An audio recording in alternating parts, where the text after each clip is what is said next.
And we know what Jesus was when he was a man on earth. What was his profession? Was he a doctor? Carpenter. He was a heavenly doctor, but what was Jesus' work? Carpenter. But that's his heaven. But when he was a man on earth, Panday to si Lord he was a Jesus. Jesus Panday to was siya. a carpenter. Because we know Jesus is the foundation. Jesus is the foundation. But also the builder. Without us, without the carpenters, the workers, there's no building. Without Jesus, there's no building, heavenly building for us. And then once though I became, and Jesus came in, and it's like, oh, Jesus, please forgive me for my sins. I could feel right away, boom, the God coming in me. And so it's no longer me. I feel me in there because I'd rather go steal a chicken and have a dinner. I would rather.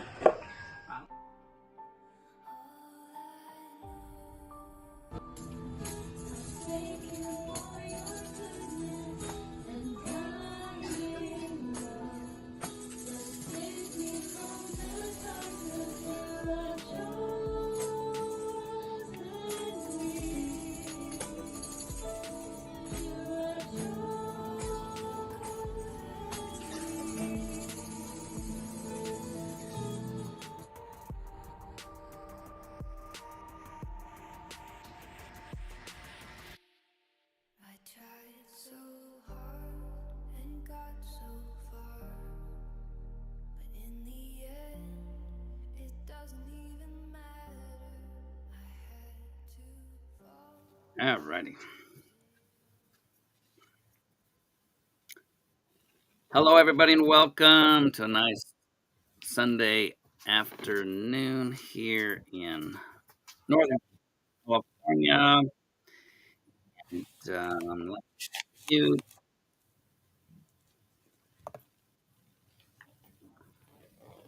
I think I am having some open windows. Sorry about that, people. I'm hearing my echo, which I can't stand. Hearing my voice one time, let alone twice or three times. We can't hear. Welcome to the ProverbsGuys Ministries. This is the designer talk where we kind of go through what we see in nature, the evidence we have, and see then what we think the best cause for the evidence we see. But today, first, I have my best little buddy, Brendan, and he is he's back in the U.S. Doing some mission stuff in South Korea, and he's going to tell you about that, a little bit about himself and his testimony. Brandon, you're up. Clarifying which Korea. Yeah, can you guys hear me? Am I in the live stream? Are you muted? I hear you, Brandon. Tech guy, Steven. Brandon, I hear you. Or did I mute me? I don't know What's why going on Dan here? can't hear you. But maybe Dan can't. I muted me. Sorry, you're on. I muted me. Okay. I'm unmuted. I can hear you.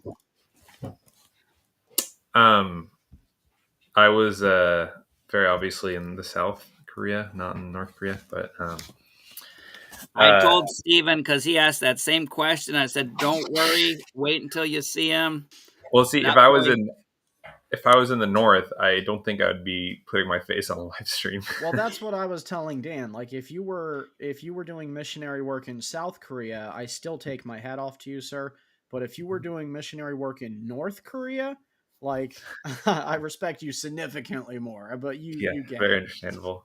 Yeah. And he wouldn't have so much meat on his face because even their best soldiers were kind of malnourished. So, all yours, Brandon.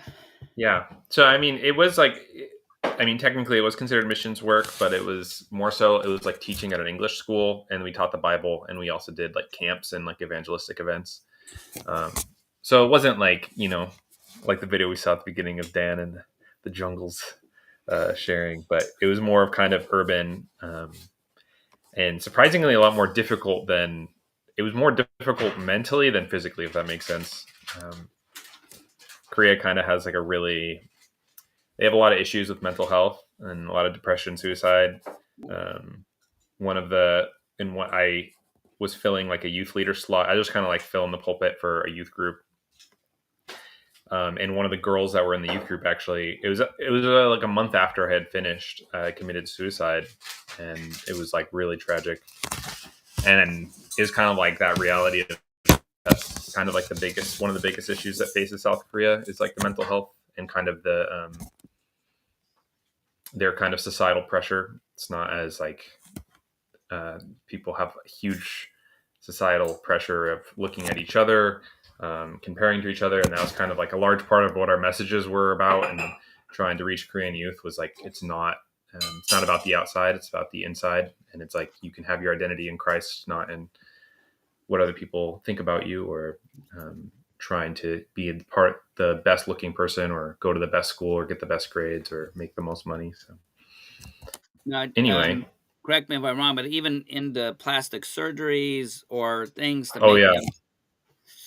Yeah, that's what I had heard. No, even in some churches, there was people, once you got to the kind of young adult group age, there's people that they didn't even have a concept that plastic surgery would be something wrong. It was so cheap, so accessible. Something called the double eyelid surgery. So it's just kind of like make your eye look more, have like instead of a single eyelid, a double eyelid. Some Korean people actually naturally have it, but they see it as like, I think it just comes from the West, like wanting to look more like white or something. And so it's only about $2,000 to get a double eyelid surgery. And so a lot of people would get it for like their graduation present, or just, and so it was a ton of people. And I knew people that had double eyelid surgery that were Christians even. And it was kind of awkward even, because it was like, they in their mind it's such a cultural norm that they don't even have a concept of like, this could be something like, there's God made me a certain way and he made me the right way, like it was just like, oh yeah, it's like putting on makeup almost, but permanent. Or like here, the tattoos that now is rampant in our culture, even in churches. Yeah. And yes, they are evil. I'm here as president of the Proverbs Guys, that anything with a needle is evil. If you want that stuff, just draw it on you. It won't hurt me. So drawing blood is evil? Oh, totally. Totally.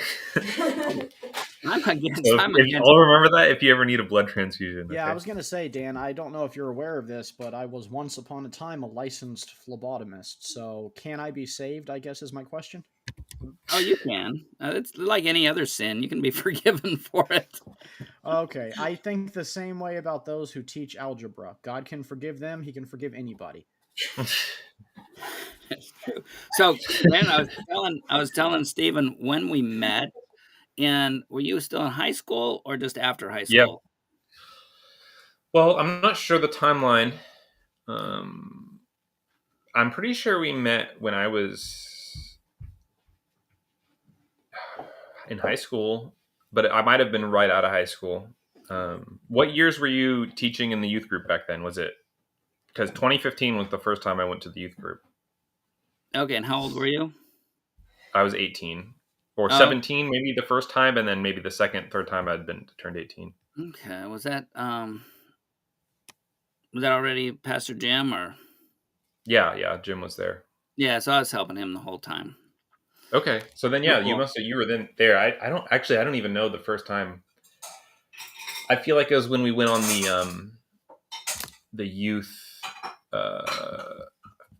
Is when we went on the winter retreat. Is when I got to know you, maybe. Cool.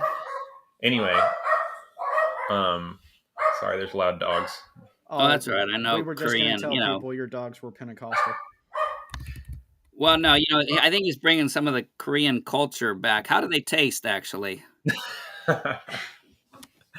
I had multiple chances to eat dog, and I chose not to every time.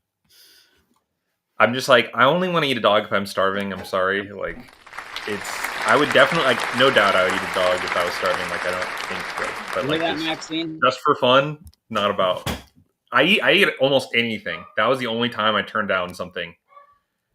Yeah, monkey and rat was okay for you, but so I mean, I had balut before, the Filipino, the chicken half alive, like baby chicken in the egg. well, it's all the way dead because they cook it, folks. Don't worry. Yeah, It's just yeah. almost developed. Developed. And That's the word. Yeah. now, did you have yours that had the feathers on them, or were they? No, this one was pretty like it was the only. This I'm sorry, this is really gross. The only crunchy part was like the beak. Everything else just kind of like went down the hatch. Yeah, and it's all about the marinade or whatever thing they soak it in. Yeah, that was I think 19-day old. After my first trip, where I said, "Okay, I'll be cultural. I'll eat anything." Luckily, sea urchin was never on the menu, and Oh, the fully formed baby chicken, where they said you have to kind of spit the feathers out. So after the first trip, and I actually found out what I could have been given, it's like, okay, I'm cultural enough. I will pick and choose what I want from the Philippine cuisine. yeah. So awesome. And so were you a Christian before coming to youth group or So no, so it's a good question. So I was basically like I was raised Christian, but it was very. My parents got saved in like a very charismatic church, and so they were. I mean, my parents were actually drug addicts before, and then it's a really miraculous story. They got they confessed to my grandparents who are Catholic. I'd talked to them and I felt like, I mean, I don't know what you guys' opinions are if Catholics can be saved or not. But they can be saved if they accept well, if they believe in Jesus Christ and Him crucified. yeah. We here at Proverbs Guys are about Christ and Him crucified. So Okay, nice. So because they had a very simple faith, in my opinion. Like they were very, they totally just, they did not hold it against my parents at all that they were drug addicts. And I had talked with my grandma about like faith and like how she's like, oh, of course you're saved by faith alone. And it was almost like she's so old, like I don't want to like argue with her. It's like it seemed like she had a simple understanding of the gospel and she's saved by grace alone through Christ alone. Like, um, but anyway, that's a different story. Main thing is, I think my grandparents were very like very loving to my parents and helped them get clean. And then I was probably, let's see, I was born about 7 years after they were clean. But they're kind of out of like a really charismatic church that was kind of very like more about feelings. So my experience with Christianity was more of just like this kind of just duty of like, these are the things you need to do, read your Bible, pray. And then it was like this very strong emotional experience kind of thing. And so I identified as a Christian at a young age. I even remember trying to like evangelize some friends and then like it not being like, I remember them being like not liking that and then feeling really bad and then never doing it again in like third grade or something. And then at around the age of probably 15 to 16, I started actually getting really into YouTube. And I was like obese. I weighed more than I do now, actually, at the age of like 15. Which I don't know if you knew that, Dan. no, I did not. But don't worry, Stephen, he's got you beat. So he you're little in our group, so I'm just testing to see if he's actually listening. Sometimes he's dealing with his son. No, I'm listening. I was just giving you grace. So I was like really overweight, low self-confidence. I just didn't like have I grew up in Washington State and then I moved down to California and had a hard time making friends. So I was already overweight and then I got more overweight. So I was just I was like chronically online before like now I feel like that's a lot more common, but back then it was there obviously, but not as much as it is now. So I would spend most of my day just watching YouTube videos. I got really deep into conspiracies. All these things like 9/11 Inside Job, like all the classic ones, reptilians. And this was mixed in with, I had this teacher who read this. There was this book called Fahrenheit. You probably heard of it, Fahrenheit 451. And there was this idea about kind of questioning the narrative. Like everybody's just conforming. Everybody's just doing what everybody else is doing. You don't realize like this whole city in the book, it's like it's going to be nuked, right? And nobody knows it. Nobody knows that there's a war. And it all like, it kind of made me feel like, oh, this kind of like awakening moment. Like, oh, everybody just does what everybody else says and nobody knows why they're doing it. That was just kind of what I assumed. It's very like classic kind of edgy, think you're smarter than everybody thinking, but it was kind of necessary for God working on my heart. And so I realized like I never really knew why I believed what I believed or why I believed what my parents told me. And I didn't have any foundation myself and any clear understandings of why should I trust the Bible. But also I didn't know anything much about the Bible at all, only what I had heard in church. I never read it on my own. And so through that teacher kind of teaching that book, through YouTube videos that were just all these conspiracies, you got to question everything. I started to question Christianity, question my faith. And I remember watching a video where it was like, did you know Jesus, you guys have probably heard this if you're doing apologetic stuff, but it was, Jesus is just a copy of all these pagan gods. And then I remember watching this thing about like, oh, Dionysus, he's just, he's the wine god. And, he also turned water to wine, and like there's all the other people running around doing miracles. And then I remember I have that distinct moment of watching that YouTube video and I'm like, oh my gosh, like this isn't real. Like the Christianity is not true. And then that's kind of I was probably, I don't know, 15, 16. And that's kind of when I started to really question and then started to identify as like, I'm an agnostic. I didn't really like people like Richard Dawkins, believe it or not, because I felt like even though I thought religion was all very like emotional, or Christianity was very emotional, my parents were very sweet people and very loving people. So I wasn't angry. I just didn't think it was true. And I thought some people's approach to it, like Richard Dawkins or Sam Harris, I was like, they kind of turned me off a bit. It was more so just kind of like general like YouTubers or people who were just kind of questioning that, question everything. And so, even though I felt like I was really smart, that I could question all these things, like I was kind of above a lot of the people that believed in Christianity or had any sort of religious beliefs, I was deep down very broken, incredibly lonely, incredibly sad. So I really wanted to change my life. And so I decided, I was really overweight, and I decided, I wanted to go start exercising, start losing weight. And miraculously, like I just started running, and I didn't actually have any diet plan, but I sort of kind of let go and been like, because I tried losing weight my whole life and never worked. And I'm like, I'm just going to exercise. I'm just going to try to move more and eat less. And if I lose weight, that's great. If I don't, I'm just going to, I know exercise is healthy, so I need to do that. So over the course of about 6 months, I lost like 40 pounds. And then a really amazing guy who was kind of a jock, but he was like one of those nice kind of jocks, he convinced me to join the swim team. And I was saying I was a kind of a class clown, because I would just that's kind of how I dealt with being bullied in high school. Public high school is it's like the Wild West, you have to like defend yourself. You got to like find something, otherwise you're going to be ridiculed. So I would try to like make fun of myself for being fat before somebody else could. And it worked pretty well. Like I got a lot of laughs and a lot of people thought I was funny.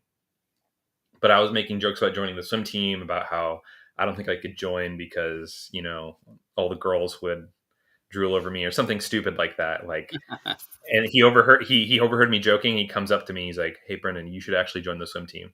And I just kept trying to joke about it. No. He's like, "Brendan, you should actually join it." Because at this point I was probably still around like 215 pounds. So I was still pretty overweight for my height and age. Because right now I'm like 200 pounds. So like, I was reasonably shorter. So I was still pretty overweight.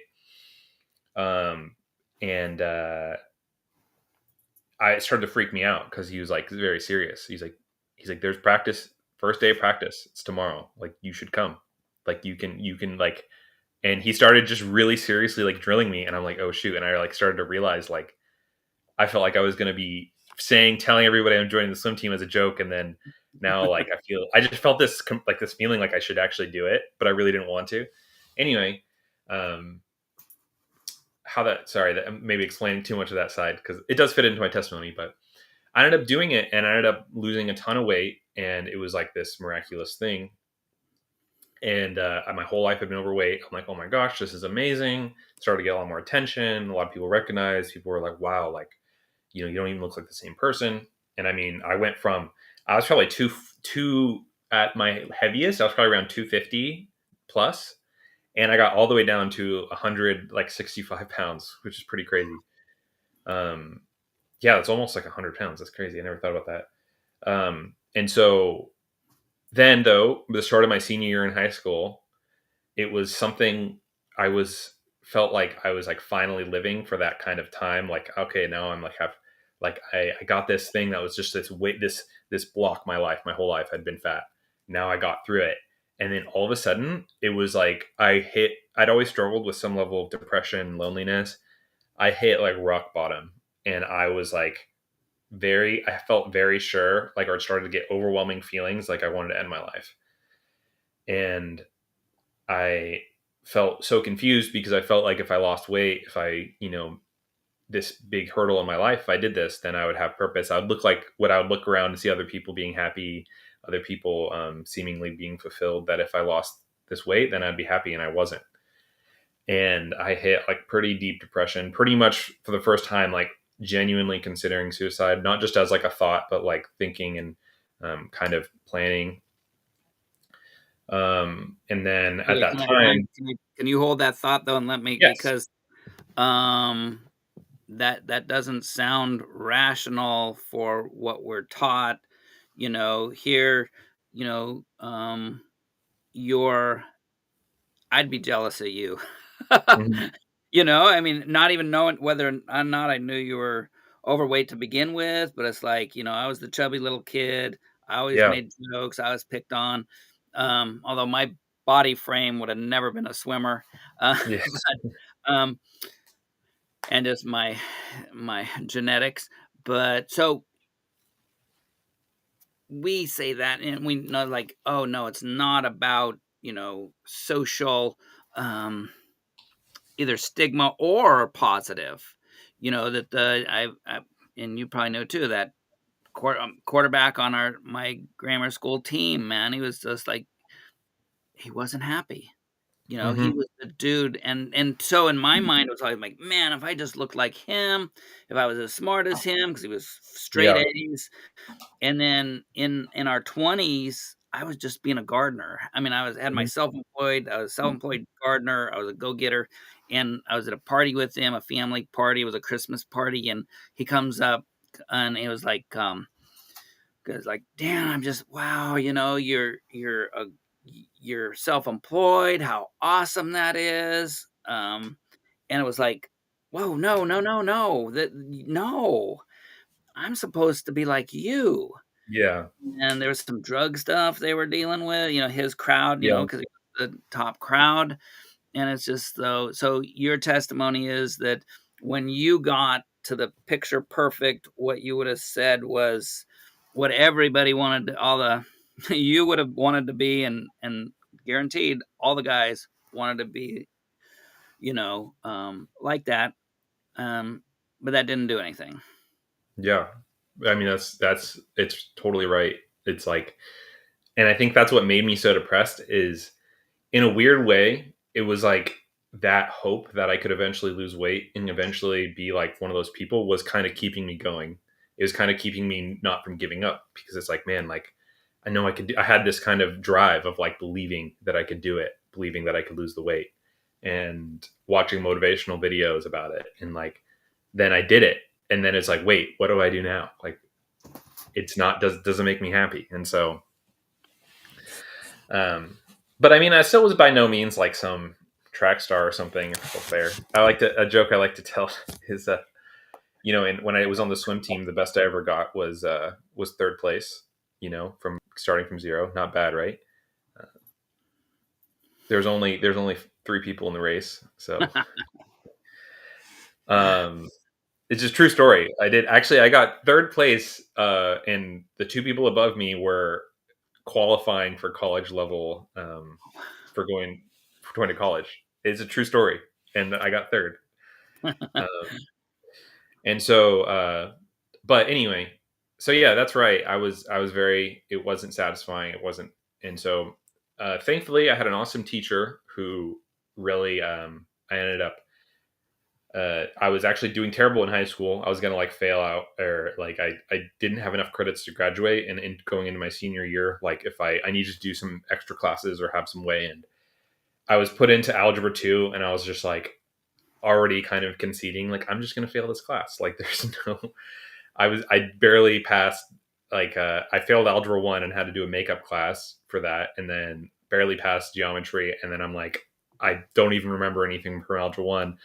And so I ended up having, they had this kind of special program, which was just like this, it was mostly for like troubled, it was like a alternative classes. So it was like for troubled kids, typically, if you either, it wasn't like, it was like alternative school on the campus. Anyway, I applied for it because I just, you can apply for it if you're just, needed to graduate and needed, some people get put into it, and some people, you know, they can just ask to get in. And so I asked, and then the guy who was the director of it, he really picked up that I was like very depressed. And it was the first time in my life I had told anybody that I was suicidal. And I broke down, and I hadn't cried in like 5 years. And it was like very, very like dark kind of, but like revealing and hopeful moment. The guy wasn't a Christian, but that I know of. But it was somebody I think God used in my life. And so basically, how I ended up coming to faith now, that's kind of like my life before Christ. I considered myself agnostic, pretty openly to other people. I was like still listening to a lot of things, pretty philosophical, like felt like I was really smart. And then basically my mom, when I was a senior in high school, my mom invited me to go to youth group. She wanted to start going to church again because my family wasn't going to church at the time. And I remember I was sitting there literally playing video games, and I just had this thought, like, why not? Like, this has just never made me, it's entertained me playing video games, but it never really made me happy. And so I just decided, why not just go and just more as just like an anthropology, like adventure, just listen to see what these crazy people are going to say, and just maybe like see what's going to happen. So anyway, I got invited to youth group. It was exactly what I expected it to be, because I had been in youth groups in middle school. I hadn't really been in one throughout high school. And people were really nice. It was sweet. And then I just ended up meeting a girl there that I thought was cute. And I started trying to talk to her, and she ended up inviting me to a Bible study. And that's kind of where like God took hold of my heart. Because at this Bible study, the guy who led it was the first time I ever met a Christian that was genuinely believed, like what in Christianity genuinely believed. He seemed like he was somebody, his character seemed to line up that he really believed in God and really believed in Jesus, but also that he was a very logical person at the same time. And that he didn't just, in a sense, believe with like a blind faith, but like an informed faith. And he knew the Bible very well. He knew scripture well. And it was the first time there's so many things I had heard in Christianity that I had no idea why that was the case. So like, oh, don't have sex before marriage, right? I just assumed that was just a rule. Like you just kept that rule, and I had no idea why you would keep that rule, right? Like it just didn't make sense to me. I never heard anybody explain it. And then he gave this explanation about how it destroys relationships, and how that you need that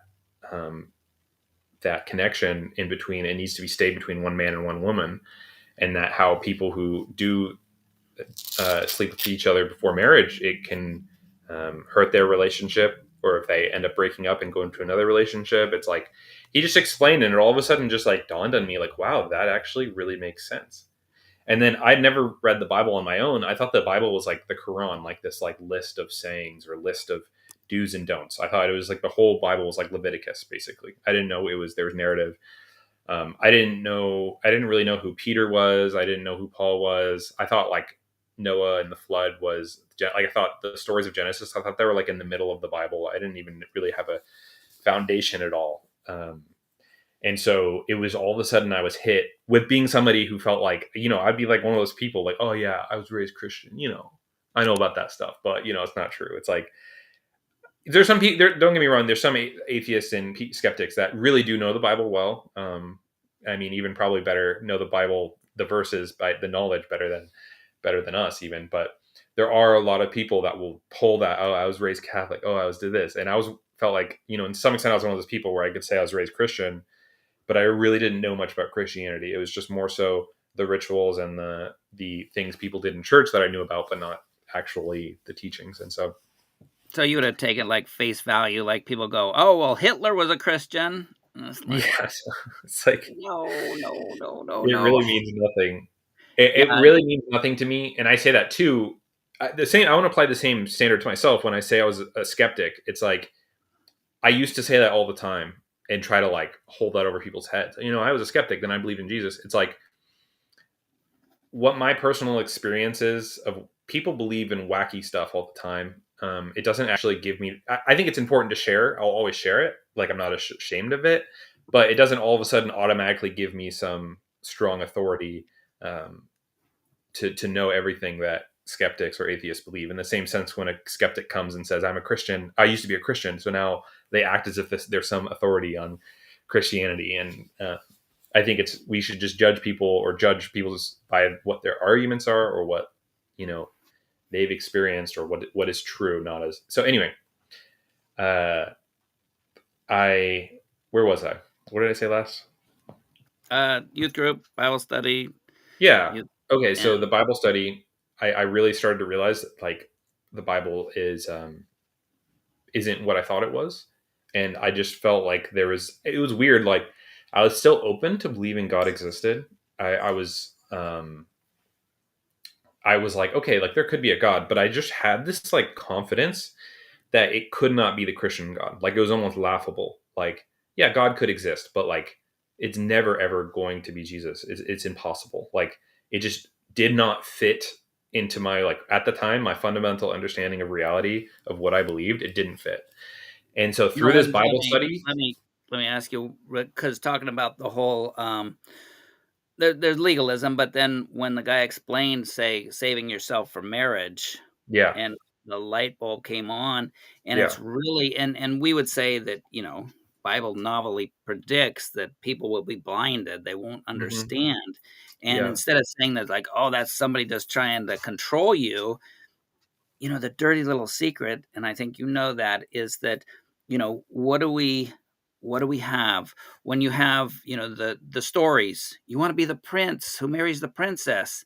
yeah, You don't want to be the thug that's going out and robbing, murdering, and dragging women off by their hair. That's just not a good thing. But also, though, we have a thing called sex addiction, yeah, which one of the symptoms is you can't get emotionally or evolved with a person, your princess or your prince. hmm, And so scientifically, if you want to be a prince, you want to be the princess, you want to hold up some character and having a loving relationship, because that's like, oh, well, I love that woman or man, and then like, well, I don't love him anymore. yeah, What you're doing in the brain chemistry is just going for the feeling. yeah, They don't make me feel good anymore, so boom, they're gone. Where the reality is that a loose mind frame is opposite of what most people want. You want that loving relationship. Now, if you want to be, like evolution would say, if you want to be like a dog out there, that the biggest dog, spreads his seed, survival of the fittest, that's one thing. But I don't know too many people, and in youth group, I always tell them like, what do you want to be? What do you want to be striving for? Let's strive to be the one, and mine's the guys group. So it's like, don't you want to be the prince? Don't you want to be the hero of the story? And even though, again, you or I, when we're like, what does that matter? 70s, and you probably heard that statement before. Whatever feels good, do it. yeah. That came out of the 60s, 70s when I was young, and so, but yeah, just awesome. The Bible makes sense, and so then you got then more into the Bible, you said, and Yeah. Well, so I mean, to be honest, I didn't have. I mean, back then I had just like the worst attention. I had a fried attention span. I'm still recovering from that. So I did try, like at that time I started to try reading the Bible myself, but I couldn't more than 10 minutes. I couldn't really focus more than that. But I definitely started, I was listening and really kind of intentively trying to understand through that Bible study. And so the thing that I think, one of the things that turned me to, I wasn't at that point yet where I believed myself, but like that guy who led the Bible study, I remember him. One of the things I used to like critique Christianity on was like one of the 7 deadly sins was gluttony, and like all these Baptists have like potlucks or whatever, and they like gorge themselves or whatever, and no offense to Baptists, but I just saw that, and from an outsider, and I thought, well, they're just picking and choosing what sins they think are bad and what sins they like. And the guy who led the Bible study, we had pizza that night of the Bible study because it was every Friday night I'd go, and he had 2 slices of pizza, and I saw him looking at the pizza and kind of like literally saying, kind of like out loud, but not for like anybody not at somebody, but just kind of to himself, like, oh, I don't want to be a pizza glutton, and like turned and chose not to eat the pizza. And something about that like moment made me like, holy crap, like this guy actually believes, like what he actually believes in God. Like I just was convinced by that, his character, by doing that, by like acting out on something that is said to be a sin, that God says is a sin, that he would have no consequences for in the group of people he was around. He could eat 5 pieces of pizza and nobody would say anything, right?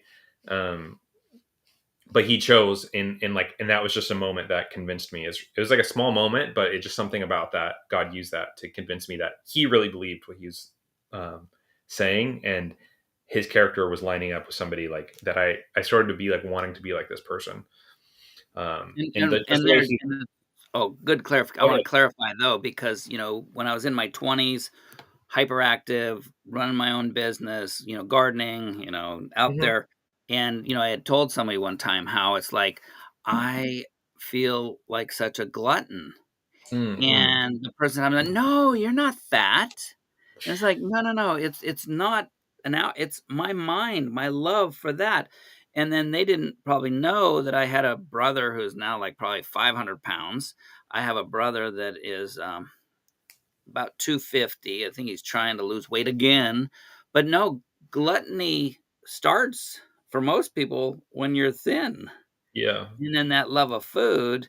And then, thank God you were able to get over your, and I don't know why you got big. But, for me, I look at that picture on my, on the opening, it's like, oh, that boy needs to lose some weight. It's a fat boy there preaching. He ate too much of that lechon, and anyway.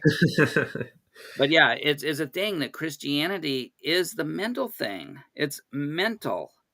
It's not, oh, you look good, so obviously, or you looked good, you were where you wanted to be, so obviously now Brendan is going to be like on top of the world. He's conquered his purpose in life.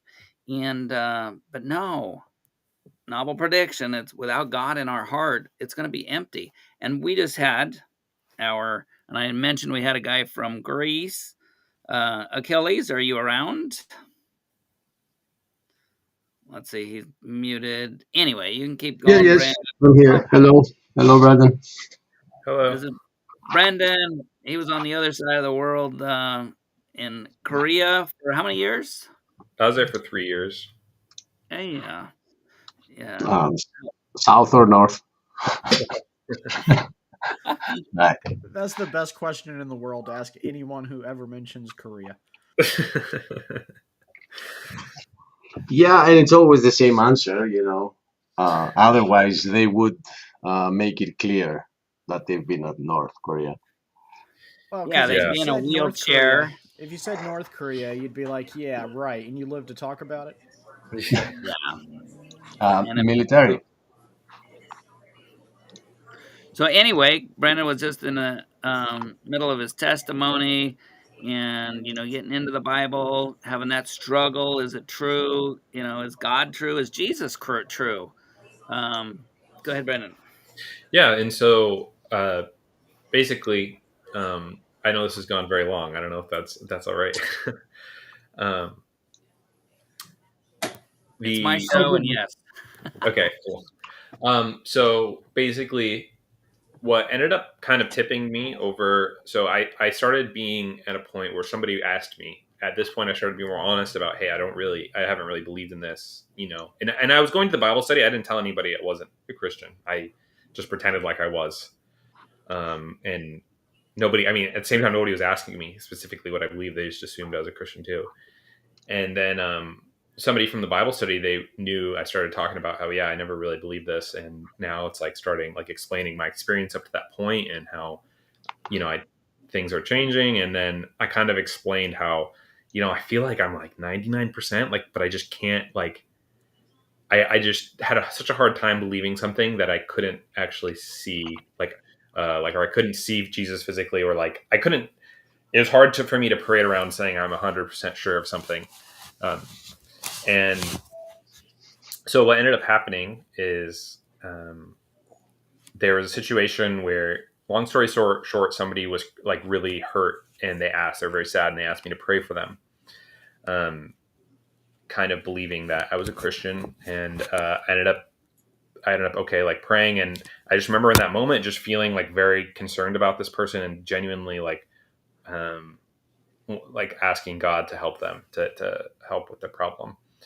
And when I found myself praying for them, there was all of a sudden like this.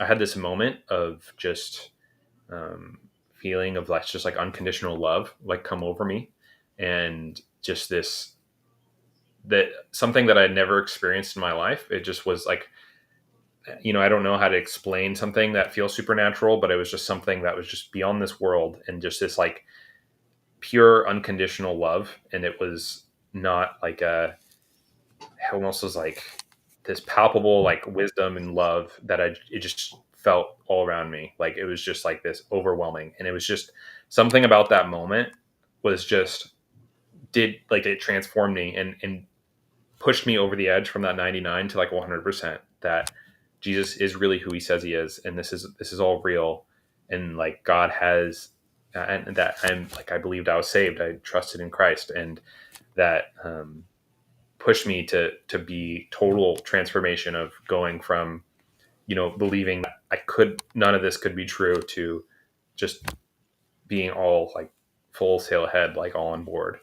And that moment was the moment that I really really believe I became a Christian, really truly believed in Christ and trusted in him, and began walking and telling people that I believed in Jesus. And um so that was kind of like my like I don't know if that was it seems like that was my exact self. I don't know if that's like my exact salvation, like time, like I was saved, or if I was saved before and something, or it was sometime a little after that. I don't know, but that was a moment where I was convinced that this is true, that Jesus is really who he says he is, and that um, began to have faith. And it was definitely like really amazing. But I obviously, as we know, you get saved, and then um,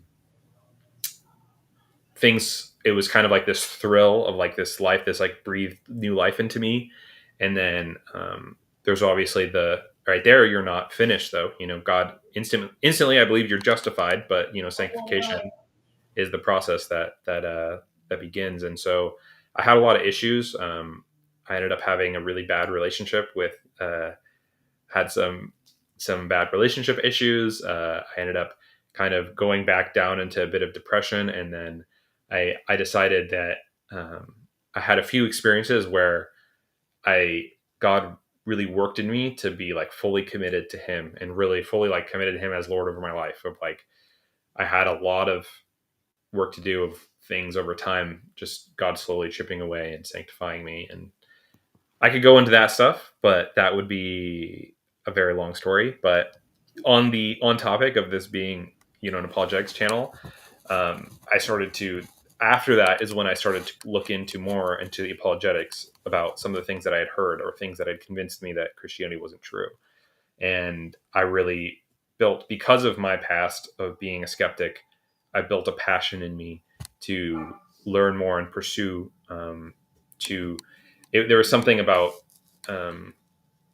just having faith in who God is and being willing to just expose myself to back these arguments that I heard and being willing to dive into them and finding out, like, the thing that pushed me to not believe, like, Jesus being a copy of pagan gods. That's just demonstrably false. Like, there's so little correlation in so many of these other, Greek and pagan gods. It's like, there are definitely like correlations, but it's not like notable to be enough to say it's a copy at all. Like, it's not even close. And there was all these things that I began, especially realizing, like, all this stuff that I was building my worldview before was kind of built on half truths or lies. And is there anything else that you want me to expand on, or that's good so far? That is great. Anything that pops in, because now it's going to be just the and here we'll throw in, because I'll postpone because on what what I plan to do today, because this has been awesome, Brandon, and because I didn't know what to expect, and so and let everybody knows. No, you didn't know what to expect. And he was like, "Hey, Brandon, come on the show," and Yeah. then you didn't know that the show was going to be Brandon, and so, but I will put it to and again, my whole thing is design. Is seeing design, is something design, the evidence we see of design, and then people will say, and this is where it fits right into what we've talked about, is that people go, oh, what's the evidence for God? We don't see evidence. Atheism now is the belief that there's not evidence for God, or there's no, and they can say it better, but that's my paraphrase, because it's not believing that there's not a God, they're saying, which I thought was always the agnostic, but the definition we'll go with, because it's their definition, is that there's not evidence for a God. And this, I've told and keep repeating, this is the evidence for God. Oh, what's the novel prediction in intelligent design? Well, we have a library of books, and wow, have you seen that before in the Bible, where if somebody humbles themselves to God, if somebody looks inside them and thinking, this is not a good person, I mean, I am not, I'm empty inside, and there's only the only thing is that cannot be satisfied. You losing almost 100 pounds, you going from a class clown to probably still a class clown, but you were somebody that's like, whoa, like, look at Brendan, you're fit and trim now, class clown. And it was emptiness. And we see that in scripture, novelly predicted in multiple books. So it's not circular reasoning, because I'll say circular reasoning is like, whoa, no, because we use the Bible to defend the Bible. It's like, whoa, no, the Bible is a library of books. So if I use Genesis to talk about, say, Corinthians, that's two different books. Because then, on the other hand, then I'm fair. If you call that circular reasoning, then the scientist in Germany who writes a paper, and then I've got a scientist in California that writes a paper, well, that's part of the same information then. That's their little collection of papers then. And so that's circular reasoning, because you got one scientist who believes and testifies that it's only natural things we can use in science. They exclude the supernatural. Therefore, they are a collection. So, but I will see, and that's where, if you're going to be fair, if the Bible is circular reasoning, all the papers from people believing in natural processes our circular reasoning. So, but I'll give it to you. I'll give it to you that's not, because the Bible is a library of books. So, therefore, then the novel prediction that if you confess with your mouth, if you figure out that you are a wretched sinner, if you're no good thing inside you, that this God told about in the book would actually come and dwell inside you. What do you have happen when you got 99%? And then you had that 1%, I don't know, you had the head knowledge. The evidence was when the Holy Spirit indwelt you. And that's the biggest evidence we have. And so people go, well, I don't say, well, no, because that's all, for my friends that are atheists or non-believers or believing in just the head knowledge of Christianity, is that it is also novelly predicted that if you resist the Holy Spirit, he's not going to be a stalker. He's not. He's going to knock on your door. Jesus will knock on the door, but he's not going to break the door down. You've got to open the door to him. Another novel prediction that you won't see this evidence that Brendan, and like I said, I had no clue what your testimony was. All I knew was a great kid in high school. I didn't even know that you weren't Christian before, I thought you were like the little Christian kid coming in. And but it lined up exactly with the Bible's predictions. And I see a guy down below, Stephen and Achilles from Greece. Same thing, different parts of the country. We actually happen to be in the same part of the country, but your parents were cool and mine were, immigrants. So, and if I only had parents like yours, I would have been see, another thing, everybody kind of looking at the different thing. My wife always is like, oh, wow, round eyes, and they're talking about, oh, if I could only be round eyed, those poor Koreans who wanted their eyes, that want their eyes to look more European or round eyes. What the Asian, do they call them round eyes in Korea too? They just say big eyes. I mean, bigger eyes. Yeah, bigger eyes. It's Yeah. They would be happy if they were born with big eyes. Yeah. And it's so sad. And that's why people, and why I'm here and why Stephen and Achilles is because there is a purpose in eternity. So, and we got to look at the big picture. And what about that person that comes into the world that doesn't have big eyes, doesn't have round eyes, as the Filipinos would call us? And what's their purpose in life? Their purpose is wanting to have big eyes. So why not kill yourself? Because you're never going to get that. Once you became what most people, including myself, would be like, because I know you're tall, I'm short, and I would have been a great professional lineman if I was like 3 feet taller, but ain't gonna happen. So there's always things that will put us down. Why didn't you commit suicide? You had without Jesus Christ, it's like you're never going to fill that emptiness inside you.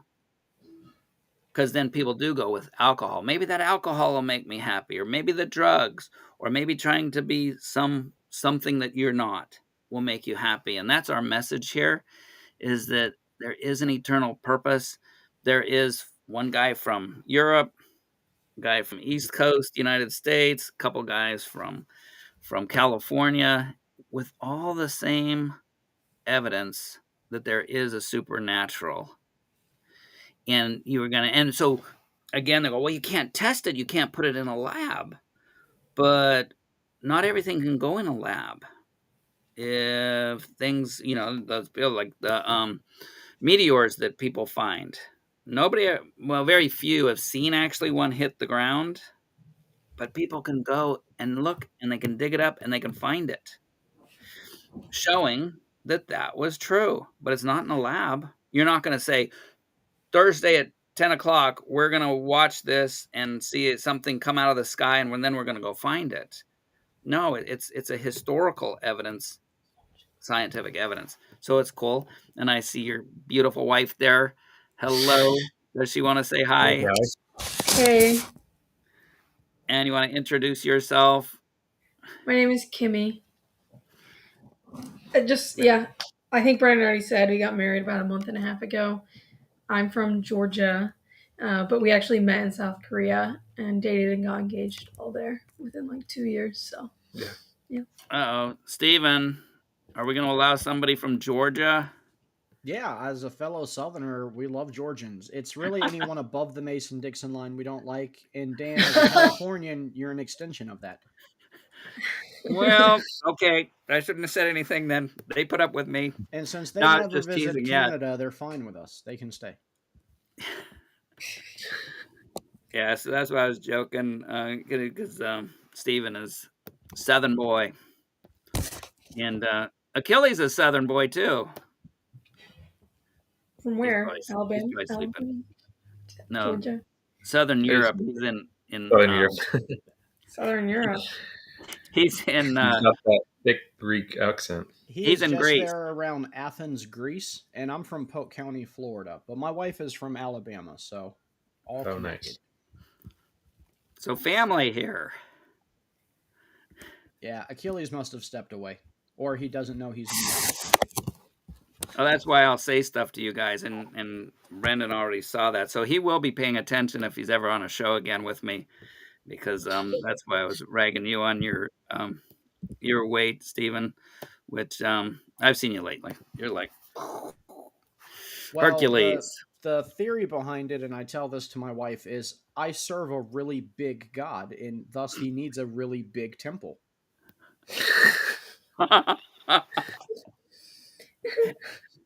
Okay, well, we'll find a chapter and verse for that book. So we do have a sense of humor here, except for Achilles. He's kind of dry. He's got the dry humor, but as you can see, Brendan, a lot of class clowns here. Yeah. So now, is that the same story he's told you before? For Kimmy? Question for Kimmy? Yeah, sorry. The testimony? Yeah. I've heard it a lot of times. Yeah. Right. He's giving us the true one. Yes. I've heard it a lot of times. He told it in pretty good chronological order, I think. I think I've heard it in pieces a lot of times, but this is good, solid, all the way through. Well, now that you guys are newlyweds, Brandon, are you still doing any online apologetics? No, I mean, I actually haven't done, so I was during COVID, let's see, 2019, 21, I did a lot of just, nothing like put on YouTube, but I would do Discord, debates with random people just for fun, or just for, as like, just to evangelize. And I used to go in these like public Discords, which was a lot of riffraff going on. And I would just go with, some friends from a Discord, and we'd just try to talk to people about Jesus. And a lot of times very hectic. A lot of times people just really, a lot of really crazy people. But during COVID, I was doing online apologetics. I would actually, and I was in a few Facebook groups. I would do these big, long argument posts where you type out like an essay. Just, but I haven't been since I've been in Korea. I really haven't been involved with like I watch videos, but I haven't been involved like much with online apologetic stuff. But we just do our own personal live apologetics. We want to scout you so bad, but also you should take like a year to just be with your wife. Okay. I should have done that. I didn't. We've only been married how many months now? Almost a year. And I did not take that first year off. I jumped right back into ministry headstrong, and I think that was a mistake. I should have taken that first year off. But they're strong Christians, so shut up. I mean, hey, we'll give you guys both a show. Oh, you could do a show together. Yeah, on that visiting would be a the good way Korea. That would be a good way. Now, so did we'll do marriage counseling. We got a ton of experience, Live public marriage. We're so experienced. Did you guys once we get in our first big argument, we'll start recording it. It'd be great content for you guys. Well, no, the thing is you guys look really happy, and if you just don't tell them you've only been married a month, they'll assume you're a successful relationship. So we could work this angle. It's a good idea. So did you guys both pick up some Korean while you were there? I did some Korean classes. I did 1 month of like full language school, but other than that, I just we had a Korean teacher at our English center, and so like once a week for a while, and twice a week, no, just once a week for a while, on and off. And so overall, I think I have the basics down, like, you know, basic simple conversation stuff down and a lot of phrases. But as far as being like fluent in understanding anything anyone says, it's really difficult. And then speaking and like having conversations, I think I just need more practice. I was actually reading today and trying to just review because it's kind of fun to learn. But I found it really, I found it very difficult for it to stick in my head or to pick it up. If that makes sense, because it was so different sounding and the understanding were so different. It was really hard to like for it to stick the same way as like if I hear Spanish, it can stick within a second or two, but it found like I had to hear the word thousands of times. It felt like Yeah. hundreds and hundreds of times for something to stick. So, yeah. But So you guys prepared to give the gospel in Korean? I actually memorized the gospel. Like, there's this gospel acronym that's like GOSPEL. Like it spells gospel, but in Korean it's like 1, 2 plus 0 equals life. It's like 6 sentences that describe the gospel, and I have it memorized in English. And then I was memorizing it in Korean. Honestly, even after 2 years, I only have the first 3 points memorized, but I can read all 6 of them like faster, say it. Yeah, it's difficult. As for me, You're a liar. Well, yeah, I studied Korean a year before I went, so I've actually been learning. It's actually kind of sad. I've been learning Korean for like 4 years now, technically. I can get around like well, and I can have a lot of basic conversations. If I have like a whiteboard or something, like I've shared the gospel in Korean a few times, and been able to. It actually went really well one time with some students where I had a whiteboard and like, I mean, I don't know if you guys speak a second language, but it's like you can kind of you find creative ways to say things you don't know words for. So you just describe like I didn't know the word for stage, so it's like the place where people do the performance, and then somebody's like, oh, like stage. I'm like, yeah, that one. Like, so if somebody's like patient with me, I can get really far. But if it's like if I were to jump on, like, let's say, like, try to jump on a live stream and have deep conversations in Korean, like, no way. I'm like so far away from that level. Like, but like, if it's something where I'm having like a conversation where somebody is willing to slow down a bit, and try to like work with my lower level or whatnot, like, I feel like I've had a lot of good conversations like that I wouldn't have been able to have. So I still have a long way to go if I want to ever be like fully fluent. And that was one of the hard things being there is I actually doing a lot of ministry there. A lot of it was English based, that was kind of like our pull was doing English ministry. So I really had to, most of the time I'm being an English teacher and I'm having to use English. And it's like, I had to take extra time myself to learn Korean. So it made it definitely, it was hard to like, I had to really go. It almost like I felt it weirdly enough. I felt like I learned better, as in like things like colloquial things I learned really well being in Korea. But things like vocabulary and grammar study, I did better in the States because I had more time or more of a space. Like I was really busy when I was there, so felt like I had more of a space to sit down and study. Whereas I never had a consistent study schedule when I was in Korea. It was very sporadic and very kind of. But I definitely did get a lot better because I had a lot of chances to practice speaking, but it wasn't like an everyday like thing. So anyway. Yeah, we have the pastor's daughter in Philippines. She's a online teacher, and she teaches Chinese, Koreans. Oh wow. The anybody, but they want the English. Yeah. They don't care if you speak the native language. They'll just tell you say this so they can. You're just a mouth dummy, right? You're so that they understand. The white monkeys. Yeah, no, yeah. Like anytime you hung out with them, even after not during class, anyone, Korean friends, they don't want to speak Korean with you. They want to speak English because they want to get better at English. So it's hard to find. So I had to find friends that were like that didn't want to speak English. Like I find people that were really people who are willing to practice. And but yeah, a lot of people, it was like awkward. Like they had this, it was kind of sweet in a way. They had this mentality like, oh, you're a guest to our country, so we have to use English.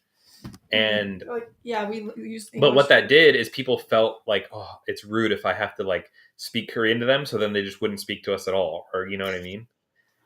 Yeah. And so it created, you had to find people that were willing to speak to you and kind of, you know, being a foreigner in Asia is like, you stand out so much, not just because of what you look like, but because of just the whole culture of like, there's Koreans and then there's the other people, right? And the foreigners, you know, and it's like finding somebody who's kind of willing to not like, not that be not that big of a deal it's not the average person. And so you kind of had to find somebody. It's a big deal that we're foreigners.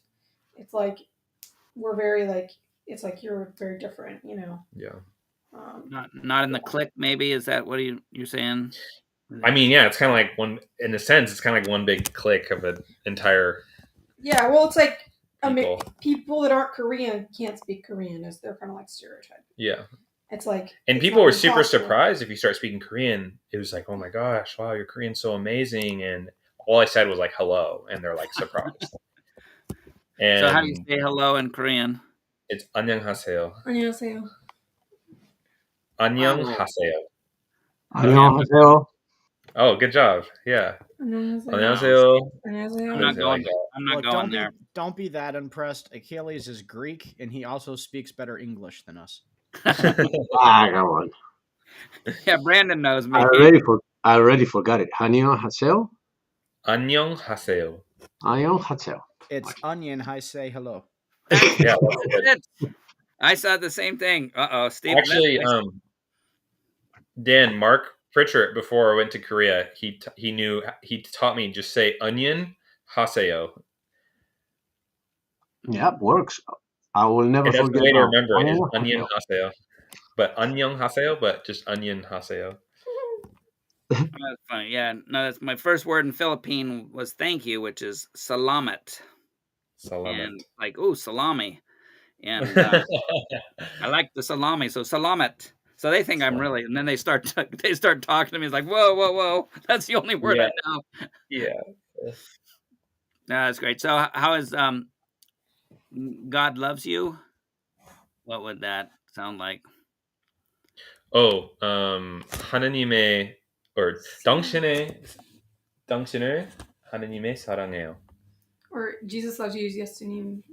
You can just say, so it's okay. So this is why I'm hesitating, because in Korean you don't use like pronouns that often. So I'm like thinking of like, wait, should I say Jesus loves you literally or the way they say it? But you can just say like, if you want to just say Jesus loves you, you can say 예수님이 사랑해요.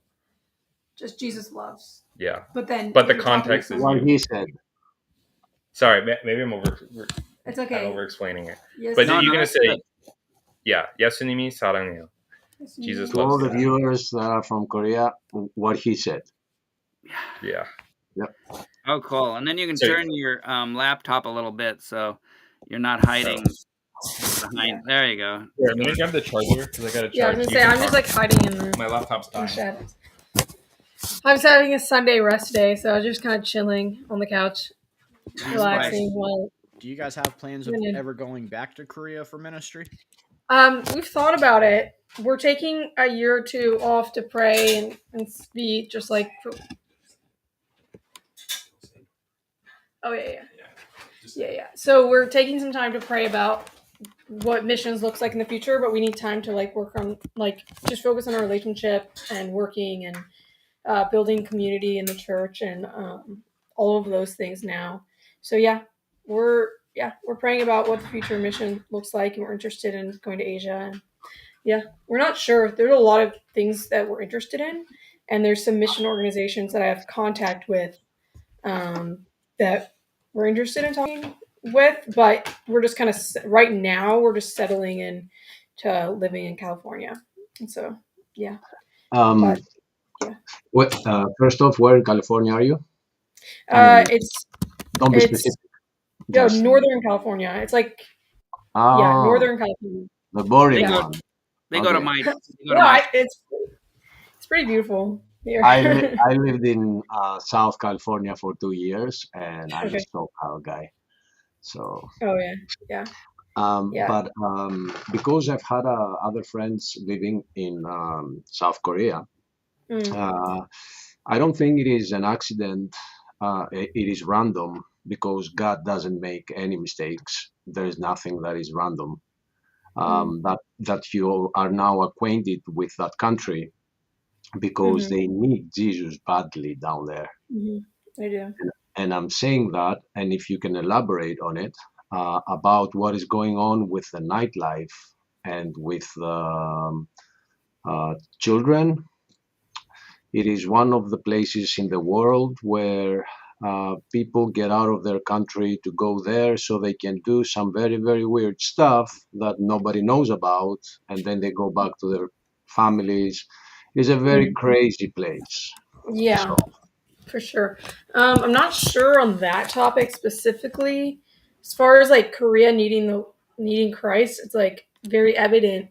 It's like 51% atheist, and a lot of times when How I've many? shared the 51. 51%, Wow. and anytime I've shared like the just gospel with kids, even Christian school kids that have been raised in the Christian school, a lot of them have, just like Brennan, like struggle to believe that, anything that's not seen. When you ask them what like makes life important or what gives life purpose, it's money or possessions or things like that. And a lot of them just like don't. It's a very crinkly bag. It's our first slide. um, they don't want to think about the spiritual things. Like, so I had this friend that came. She's like part German, part Korean, and from Spain. Anyway, she came, and like when she was in Korea with me, everywhere we went, we'd like share the gospel with people, different types of people. And so we had went to like a park with like, zip line indoor kind of climbing wall park, and we were sharing the gospel with the with someone running the zip line, and the group gathered, and we were there for about an hour or two, and they knew English well enough. Mm-hmm. And we were sharing the gospel and just talking about the gospel, what gives life meaning, how do they know if God exists, all these things. And they were just like, I've never thought about that before. I've never thought about God. I don't want to think about the afterlife. I don't want to think about God. This is making my brain hurt. I just want to be happy. I just want to, have a good relationship. I just want to be happy in this like temporal life.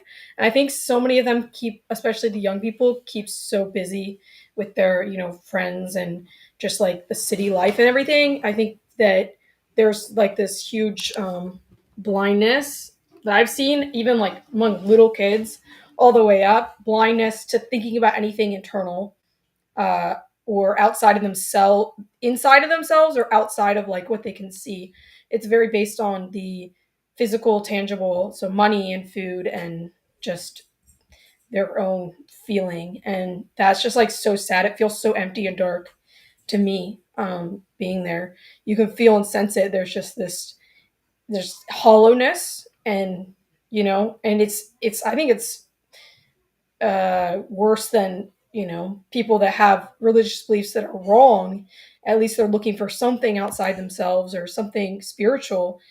There it's like it's just the physical that matters. And they did this poll on like there's a lot of the major, like maybe 50 like major countries in the world, and what makes life important. And like most countries are like friends and family, or those things like that. But I think in Korea it's material possessions is number one, and then like education and health, and friends and family, and the relationships, even though they're so big into relationships, isn't even at the top for importance in life. Which is just like, if relationships aren't something that's important in their culture, then just the kids I taught, sharing the gospel with them and things like that, they're like, why would it be important to have a relationship with God? My relationship with my parents is just like an obligation. They don't really care, because of I've just seen that over and over again, and that's not like all around every single Korean person, but that's something I witnessed and saw and talked to so many different like Asian people. And to me, it's just like, it's crazy sad how a culture that's like so successful outwardly with like like they're, how much they're influencing the world and stuff can be so like dead and in the inside. And so that's my heart for them, just sharing the gospel and just like sharing what mattered and things like that. So that's a little bit of like my experience because I was mainly young people. So as far as like nightlife goes and like he had mentioned like Korea and like the nightlife and different types of things. I'm not sure on that side because I mainly worked with young people. So yeah. And you didn't participate, I hear. Gathering you didn't participate in the Korean nightlife, but I don't know anything. I don't really know much about the Korean nightlife. If you mean like going to a restaurant at night and eating really good food, yes. you participated. There is a child prostitution pandemic down there. Yeah. And that's what I meant by the term nightlife. Yeah. All the things that are happening there at night. But what Yes. you said, it resonates. It makes sense because it's a country surrounded by every other religious belief. India on its west, Taoism on top, and communism, and they're trying to get westernized. So they think that's the way to be, material possessions. So I think they're getting the wrong side of Western civilization, and they need Jesus. Yeah, definitely. Right? Yeah, they definitely. Yeah, that's their own religion in a way. Though of course there's religious ideas and there's that whole what's the thing like the future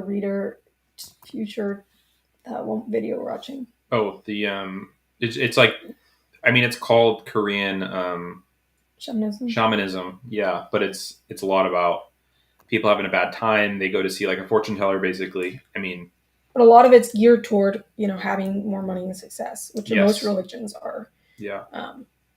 Yeah, but they need Christ there, especially after like a spike in Christianity, and then it didn't really pass on to the next generation, so it's like declining really fast and becoming one of the most secular countries. Yeah. Super secular, very low birth rate, very low. But it's not working, and I think it's not working because most of them get married between 30 and 35, and yeah, they're in 50 years their population will be cut in half, and so they're not. That's sad. And so then as we look at it in, kind of definitions again. So Brandon, you yourself, might have been one of those statistics as a Christian kid who committed suicide, but you're telling us that you really weren't the true definition of Christianity, which is following Jesus Christ as Lord and Savior. Mm-hmm. Yeah, I would agree. I mean, I mean, I would say like, if someone were to ask me, I'd be like, oh yeah, Jesus died on the cross for my sins. And like, I had that idea, but it's not something that was really a part of my life at all. Not something that I thought about much or knew much about. And I don't think there was no really evidence in my life that I was a Christian if I was at that time. And I honestly don't believe I was. My mom, she insists like, oh, you were saved that whole time. You just went away. And I don't know. I don't know the answer. I don't think I was, based on, the fact that I went away felt like evidence that I didn't really believe. But you knew you. So you were either a prodigal son, but your confession that, when you felt the indwelling of the supernatural of God inside you, that seems like the novel prediction of what happens to people when God takes over their life and you're born again. Like in John chapter 2 and 3, where Jesus is talking that. And then 2, you mentioned a poor little girl in Korea. Mm-hmm. She, either that, because I would say, I'm not a doctor or something, but that somebody's probably having some mental issues if they do that. You were saying you obviously had mental issues going on for contemplating suicide. And but yeah, so also here we're besides being Christ and Him crucified as our foundation for what Christianity is, but also that you accept it so that that God dwells inside you, and so that's what we're here to do. And Did you guys come across any atheists over there that you were able to witness to? Yeah, Yeah, I think you have a. I Yeah. have like semi kind of a story, but you have. yeah. I mean, there was just like several kids, teenagers from anywhere from like 13 to 15, 16-year-olds that would say, yeah, my dad's a pastor, but I'm an atheist. I don't believe in God, and sharing the gospel with them. I was able to share the gospel, and at least I know there was more, but at least I know one was saved through a gospel presentation that I did. And they're young. They're looking at what's on the internet. It's not like they're sold out to atheism, but it's like, to them, church is just kind of like dry and lifeless. And there was actually, I went to Seoul and we met some people from Europe. There's a guy who's Romanian, but also him and his girlfriend like spoke a ton of different languages. Anyway, he was an atheist and he told a story. He asked me about Christianity, and me and my friend talked to him and his girlfriend for like 5 hours out at this park, and it ended up that he like found internet videos and started becoming a Christian Oh, after being an atheist during Oh. COVID. No, before, and he just told his story openly. Oh, yeah, and it was yeah. just like, and then that was actually really interesting. But he was Russian. He became Russian Orthodox through the internet. Mm.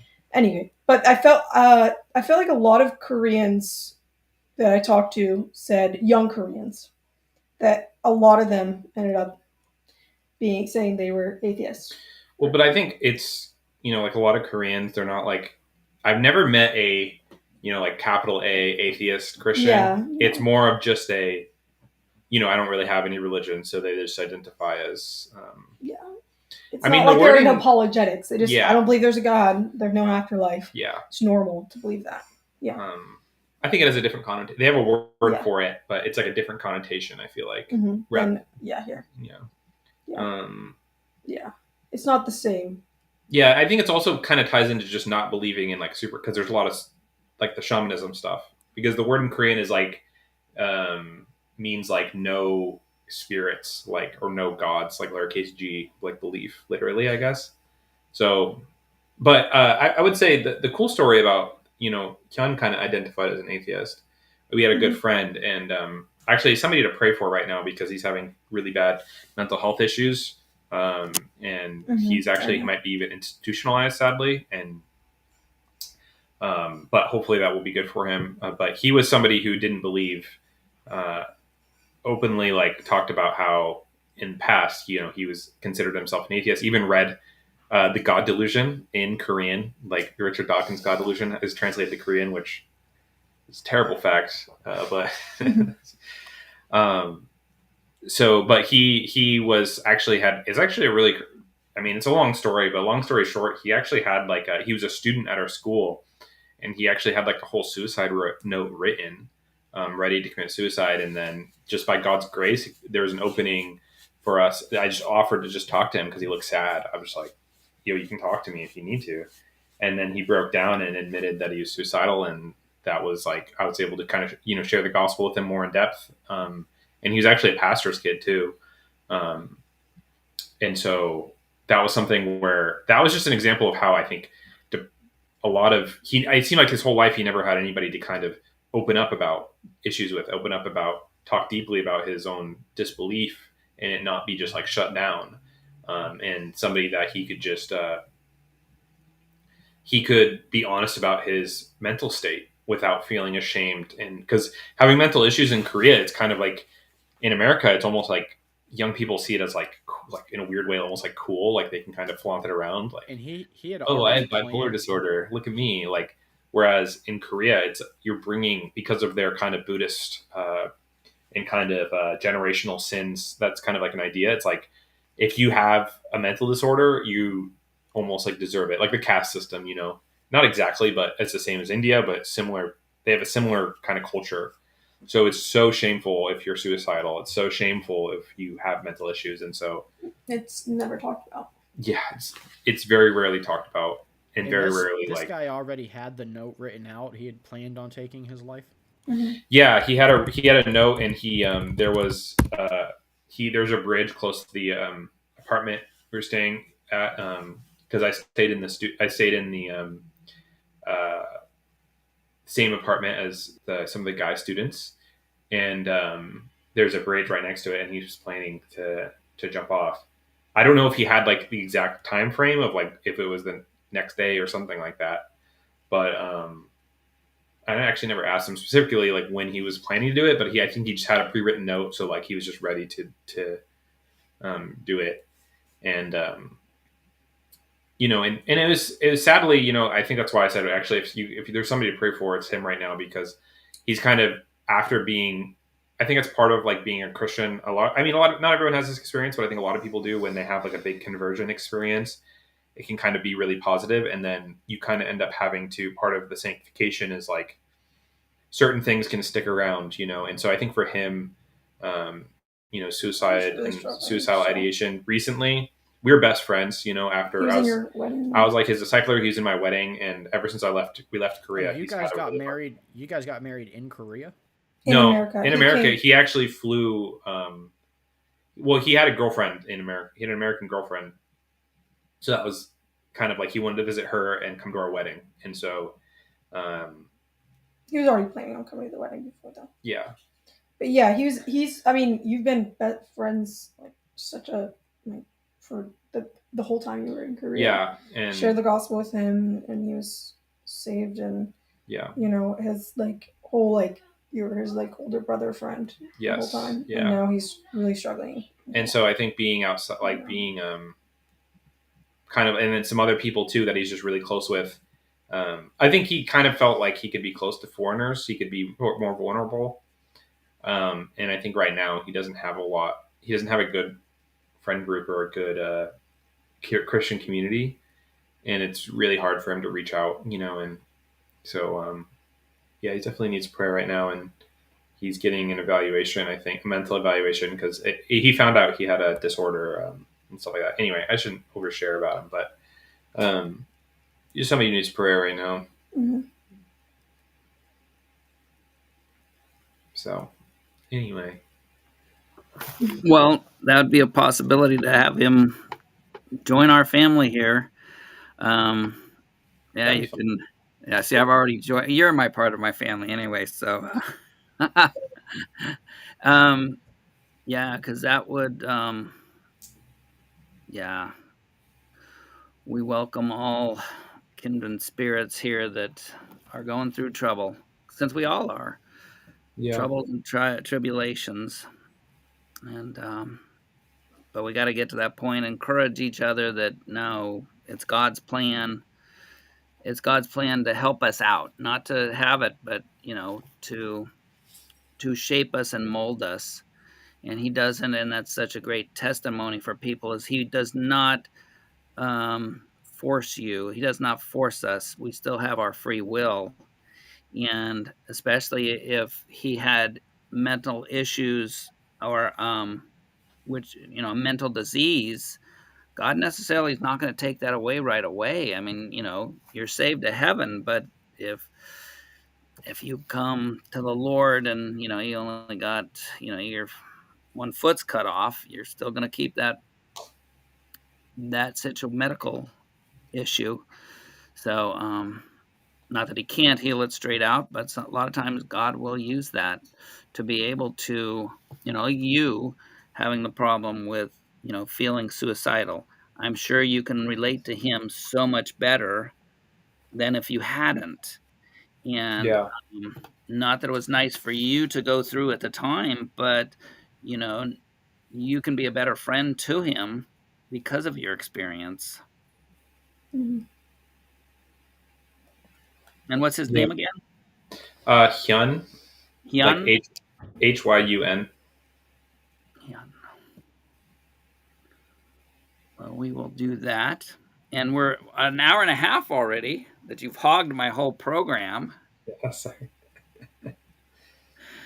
And no, I was, once you got started and there went Stephen, he'll do that sometimes. He's got a... He said he's having mic issues. He was talking and we couldn't hear him. Okay, yeah, I kind of messaged to him that it, try to get his mic up there, yeah, because he was asking some questions, and luckily he got him out, because that is totally so important that coming alongside people, and we could say, oh well, he wasn't really his conversion wasn't real true, but that's not or I'm talking about Juan. Um, but Yeah. we don't know the heart. We don't know what he went through. And I know with myself, my own temptations, some of them were years in the making. Like, Lord, take this away from me, help me.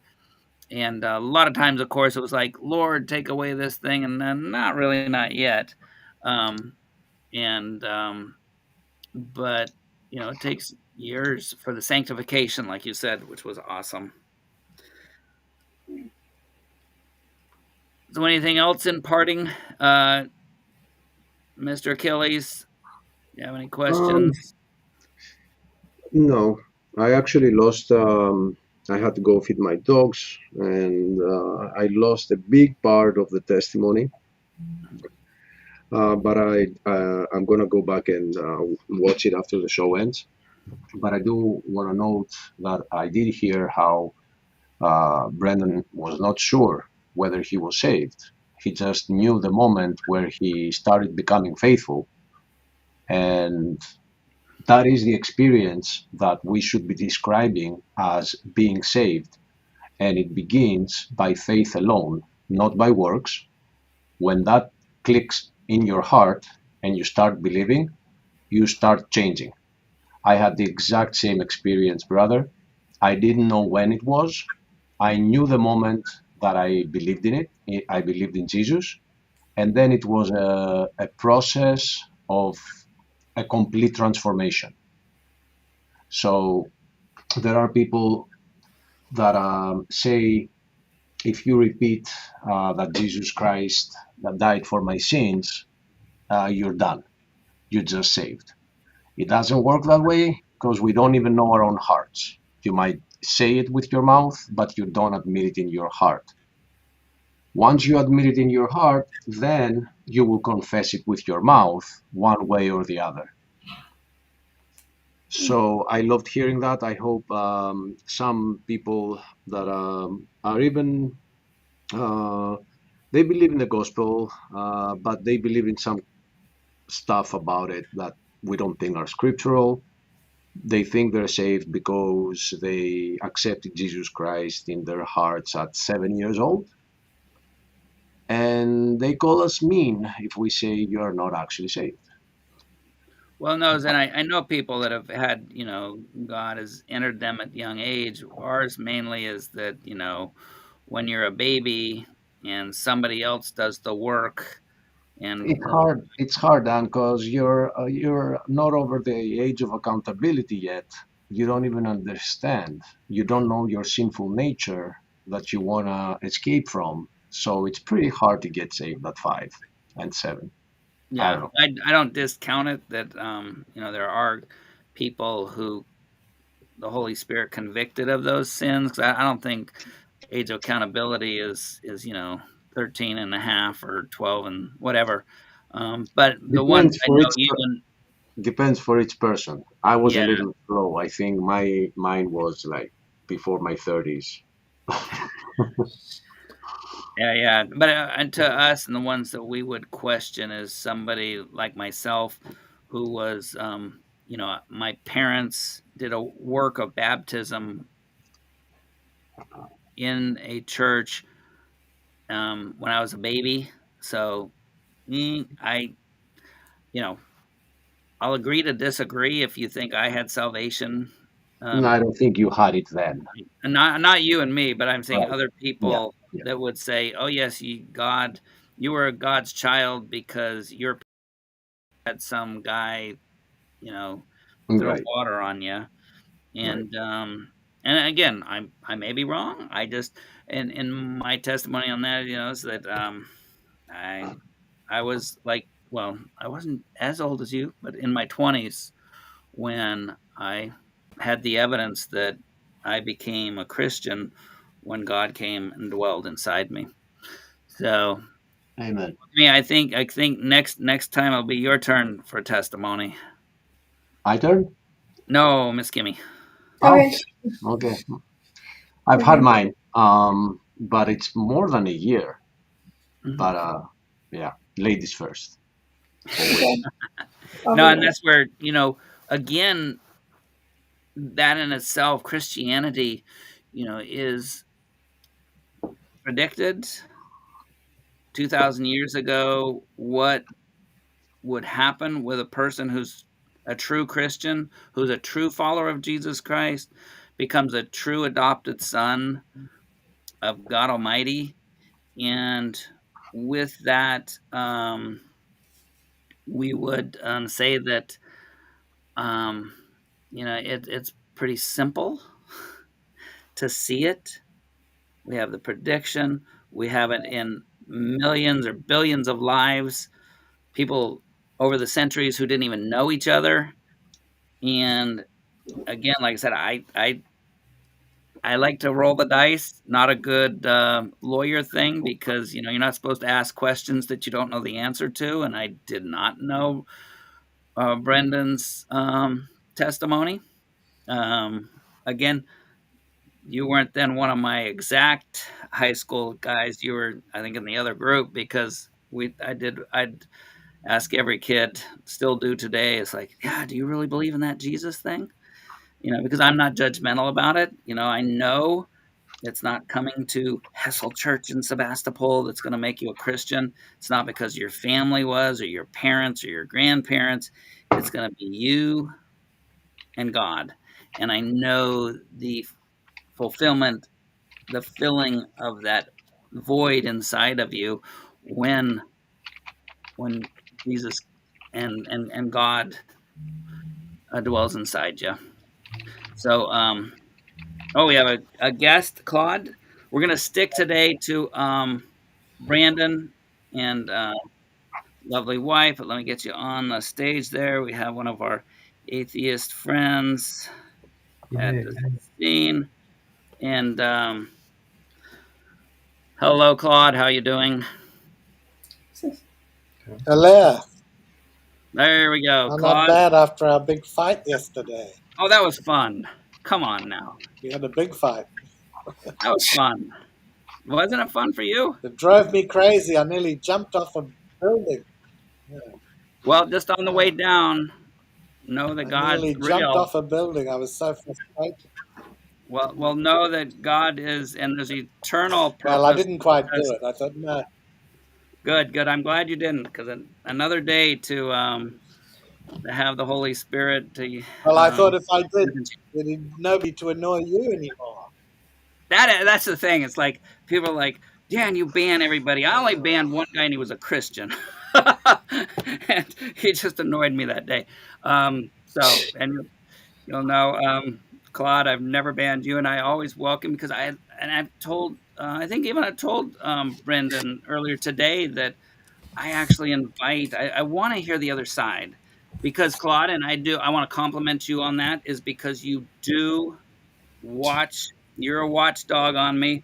So when I make one or more of my bloopers, I'm thankful that you're there to say, Dan, you just said that.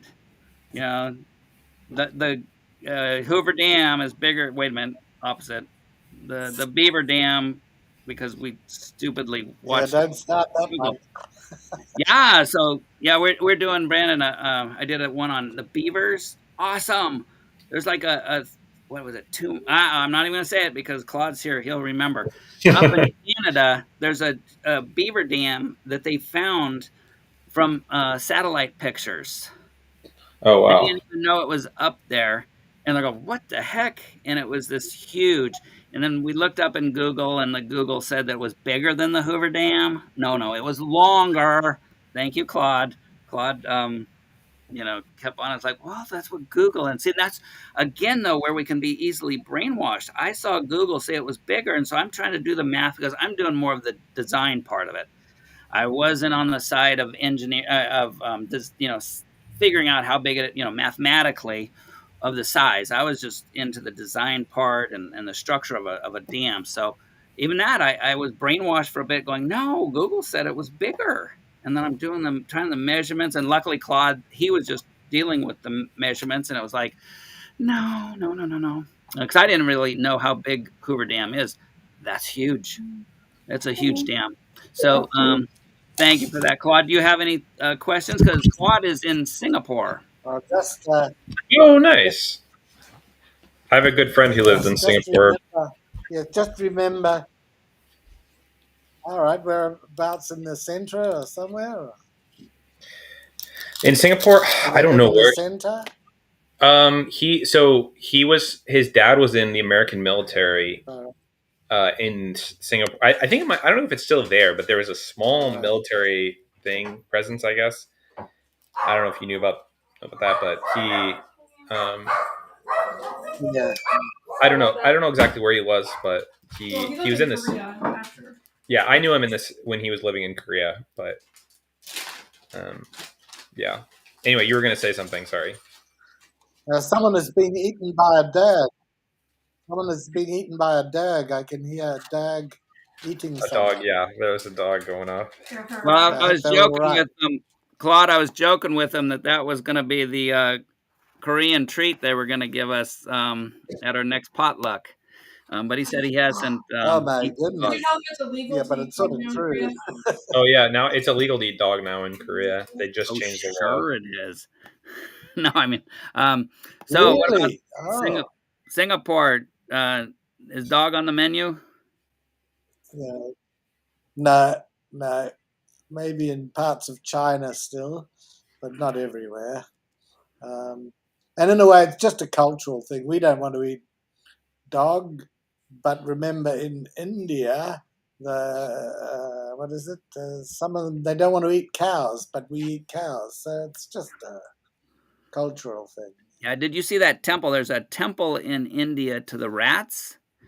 And you go into it's a beautiful building, but it's just like covered with rats, and you got to be real careful. You bring in food for them, but if you actually step on one, there's an actual and hurt it, you have to give so much of an offering, and if you kill it, you got to it's a huge amount of money you've got to give to the temple for killing a rat.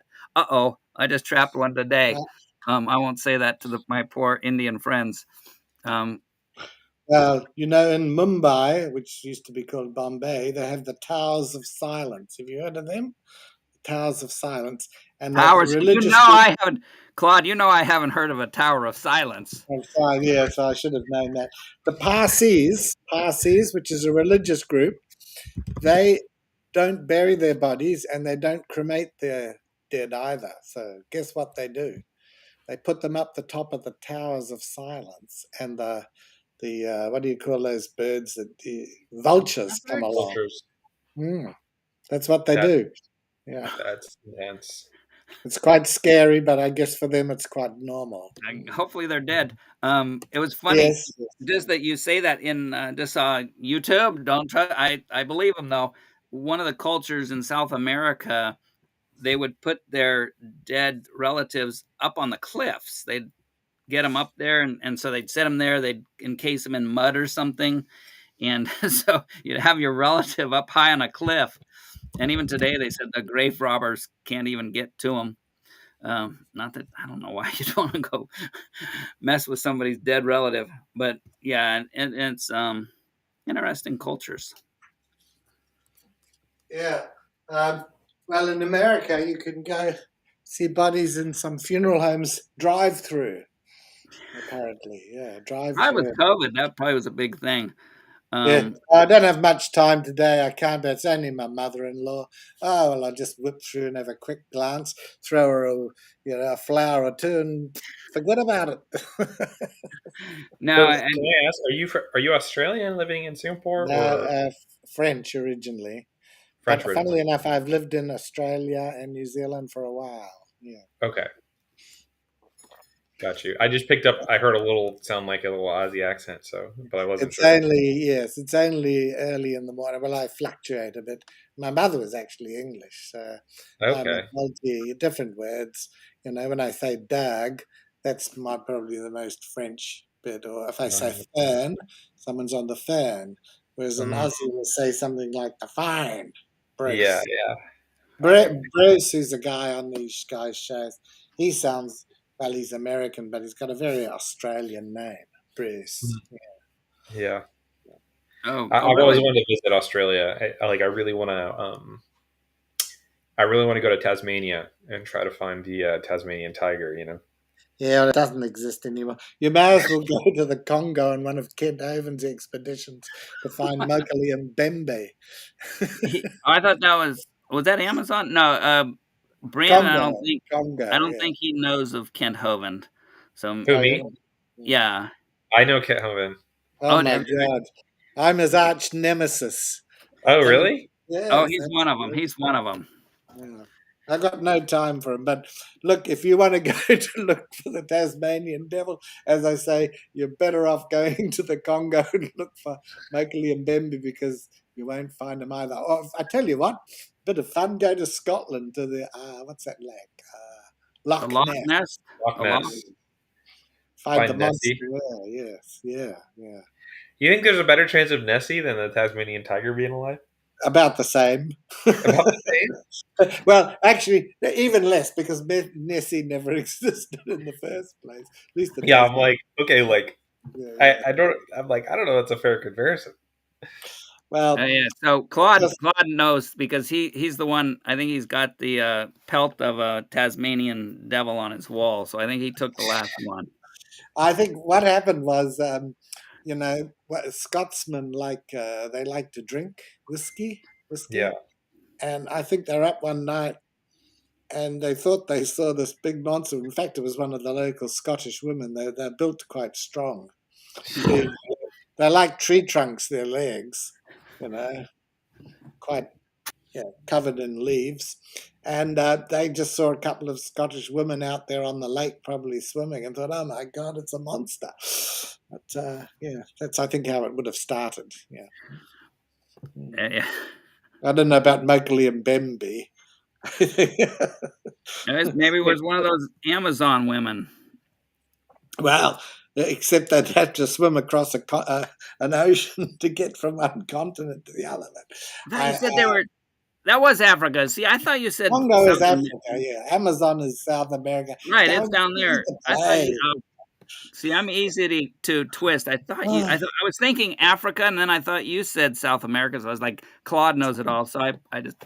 Well, I do, but I mean, I thought it was so funny when those guys went there and they said, oh my God, and there were people living there. No wonder we can't find the monster. What do they think?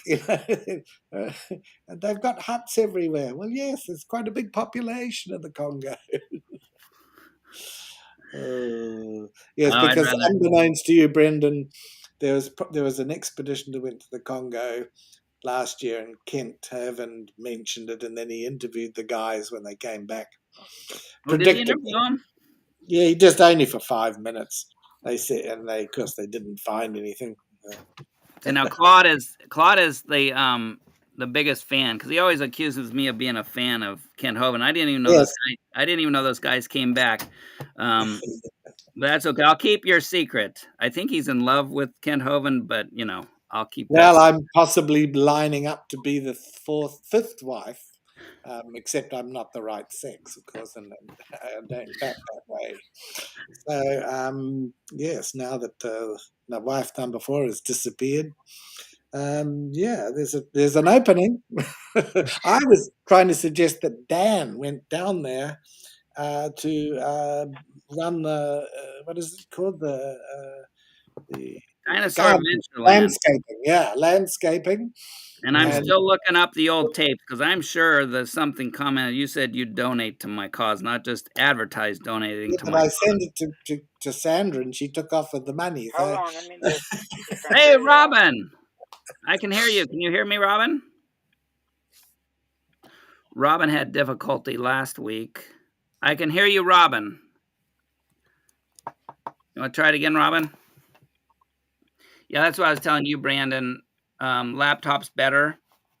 Robin is our atheist friend from Kentucky. Haha. I think I got it right. Ooh. Kentucky. She drives bulk milk truck and picks it up from the has some or did have what are those the people who don't use modern stuff anymore? Mennonites? No, was that them? Amish. Amish. Amish. Thank you. That's why I Hey, brought. did you hear about the Amish lady of the night that got excommunicated? Did you hear about what happened? No, but I'm sure you did. What? Yeah, 2 men a night, as in two. Wow. Dear. And Not Claude, bad. well, Robin's the cleanest speaker in our community, atheist community, but Claude is really good. He does get a little spicy sometimes on his jokes, but I honor that he only rarely, can I make him upset enough, or somebody can make him upset enough that he'll say a curse word. But anyway, Robin, darn it, yeah. So anyway, man, we're gonna be 2 hours. So you got connection. No, gotta send this to Korea to all your friends. Okay. God, Yeah. I won't be your friends any longer if they've listened to Dan. I suggest just keep it secret. I feel like you don't like Claude. And it's like, I love Claude. Claude is actually, no, Terry, can I mute Claude somehow so he can't hear this? But he's more like, he's kind of like my people, because to me, it's like there's another guy, an older guy that's was a church priest or something. And we have that sense of humor that, sometimes people not politically correct sometimes. And anyway, so You and Brendan are related because, look, his name is Bren and yours is Dan. Oh yeah. I named him after me. That's I didn't know him until he was in high school. He already had the name, but we'll go with it, Claude. Oh, you know Brendan he lives near you, does he? He does. He goes the same church. Yeah, I was invited on at church today. He said, "Would you want to?" And I'm like, oh, "Sure." I'm sorry to hear that, Brendan, but never mind. You'll get over it one day. I think intensive counseling from Claude would probably help. No, and so yeah, and so he's been away because he knew me as a cool guy in high school. Did I cook? Did I do the cooking too on some of those trips? Yeah, I think my there God. was. Oh, I forgot what you made. my pesto and Oh, yes. spaghetti and garlic bread. Did you hear that a bunch of people Got sick. they had the Hershey squirts afterwards, and they were trying to figure out what it was, and one of the things was the pesto. That could have been. That was on the chopping block. Nobody knows what caused it, but it was like one of the options. It could have been the pesto, but I don't think probably nobody would ever told you that. Which trip was that? That was when we went to up in the Lake Tahoe for the winter retreat. Yeah. As they say, God moves in mysterious waves with emphasis on the moves. Yeah. We got it, Claude. We understood that. No, it's probably all the junk. Can I ask Claude some questions? Sure. Yeah. So like what so how would you define yourself? I'm just curious, like what level, like would you consider yourself more like a Matt Dillahunty style atheist, or more of like a cosmic, or more of like a lack theist kind of vibe? Like I'm a lack theist. Yeah. Lack theist. Okay. And that's defined for us stupid people as, because I know Matt Dillahunty. He's Claude is not. I don't listen to that guy. I'd rather if I want to. Never mind. I like Claude, but so what was the thing you told him? Lack theist. Like it's not it's not a positive assertion that God doesn't exist. It's you lack the evidence. No. Yeah, I got you. I haven't seen enough evidence to think. I used to. You used to be more. Say that. Yeah, well, yes, until the incident with the nun. That sort of put me off a bit. Not, I'm only joking. I told you he gets, that's why, it's, I wasn't sure because I was like, do I laugh or is this a real, like, you're about to I- trauma dump on us? And I was like, no. Yeah.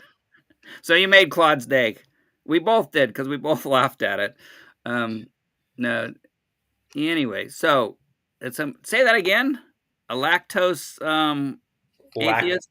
well, people like to define atheism as or in like a more modern sense. I guess it's developed in the last, especially I feel like the last 5 years. I think people kind of started to see that like making a positive assertion that God doesn't exist is also hard to prove. So people, I think, correct me if I'm wrong, Claude, but it's like it seems like the atheist community kind of developed to be more of like defining as specifying they lack the evidence to believe rather than trying to prove a positive case that they have evidence.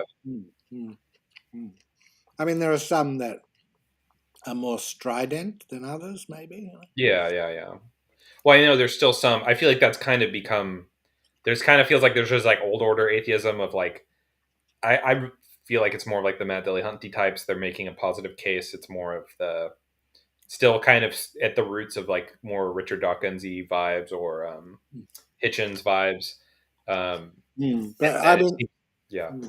I find Hitchens very entertaining. Oh, me too.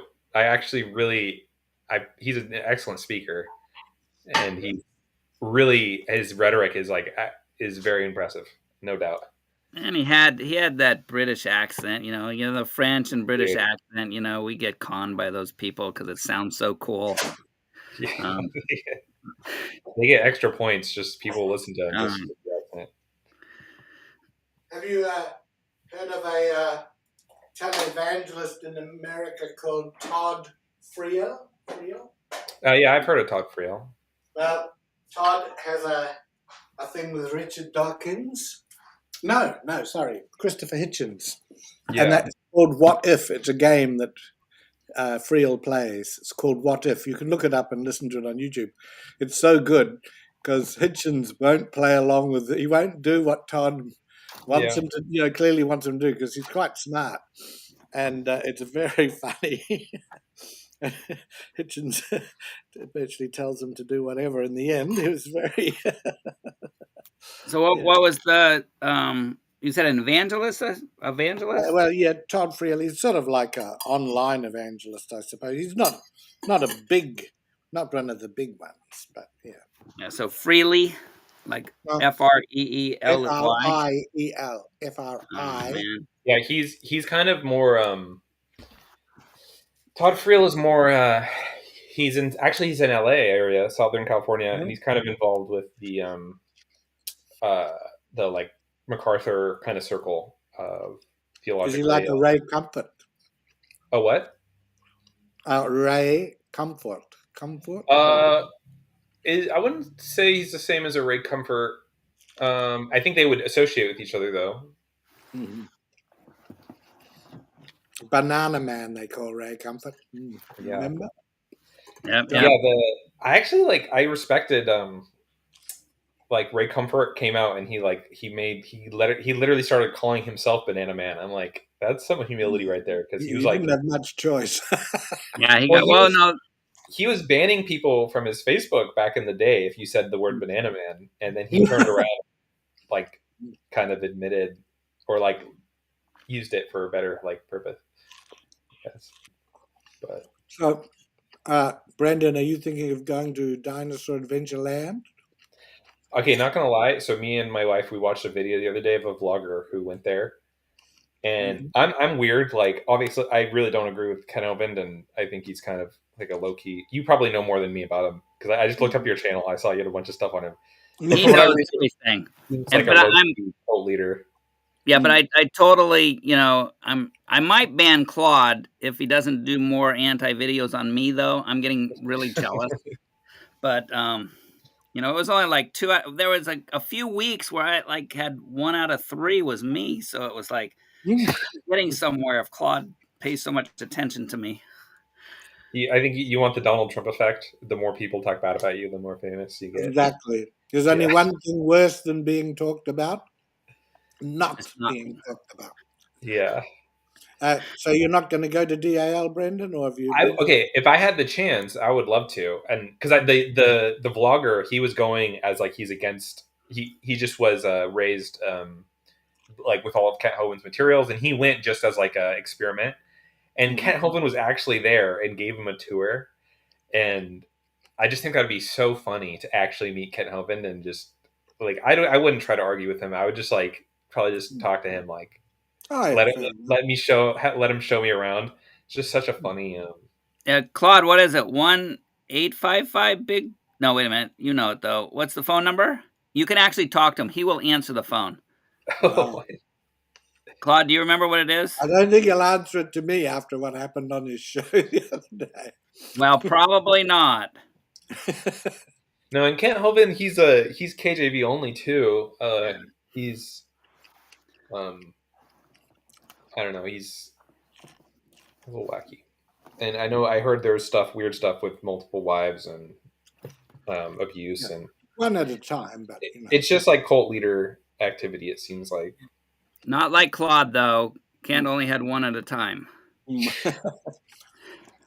No, I went on the. Somebody I know. I went on his open mic show, and they sang a little song. Oh, you played that. But the wording ended a bit differently to what I was expecting. and that person got cut off, and they thought it was me. It just sounded kind of like you, but I'm sure it wasn't. It was Because too I would not have somebody that would do that on my show, so it couldn't have been you. Your eyes upon Jesus. Okay, we can end it right there, Claude. That's a good part. Wonderful face, and the things of earth will grow strangely dim as you realize Sandra.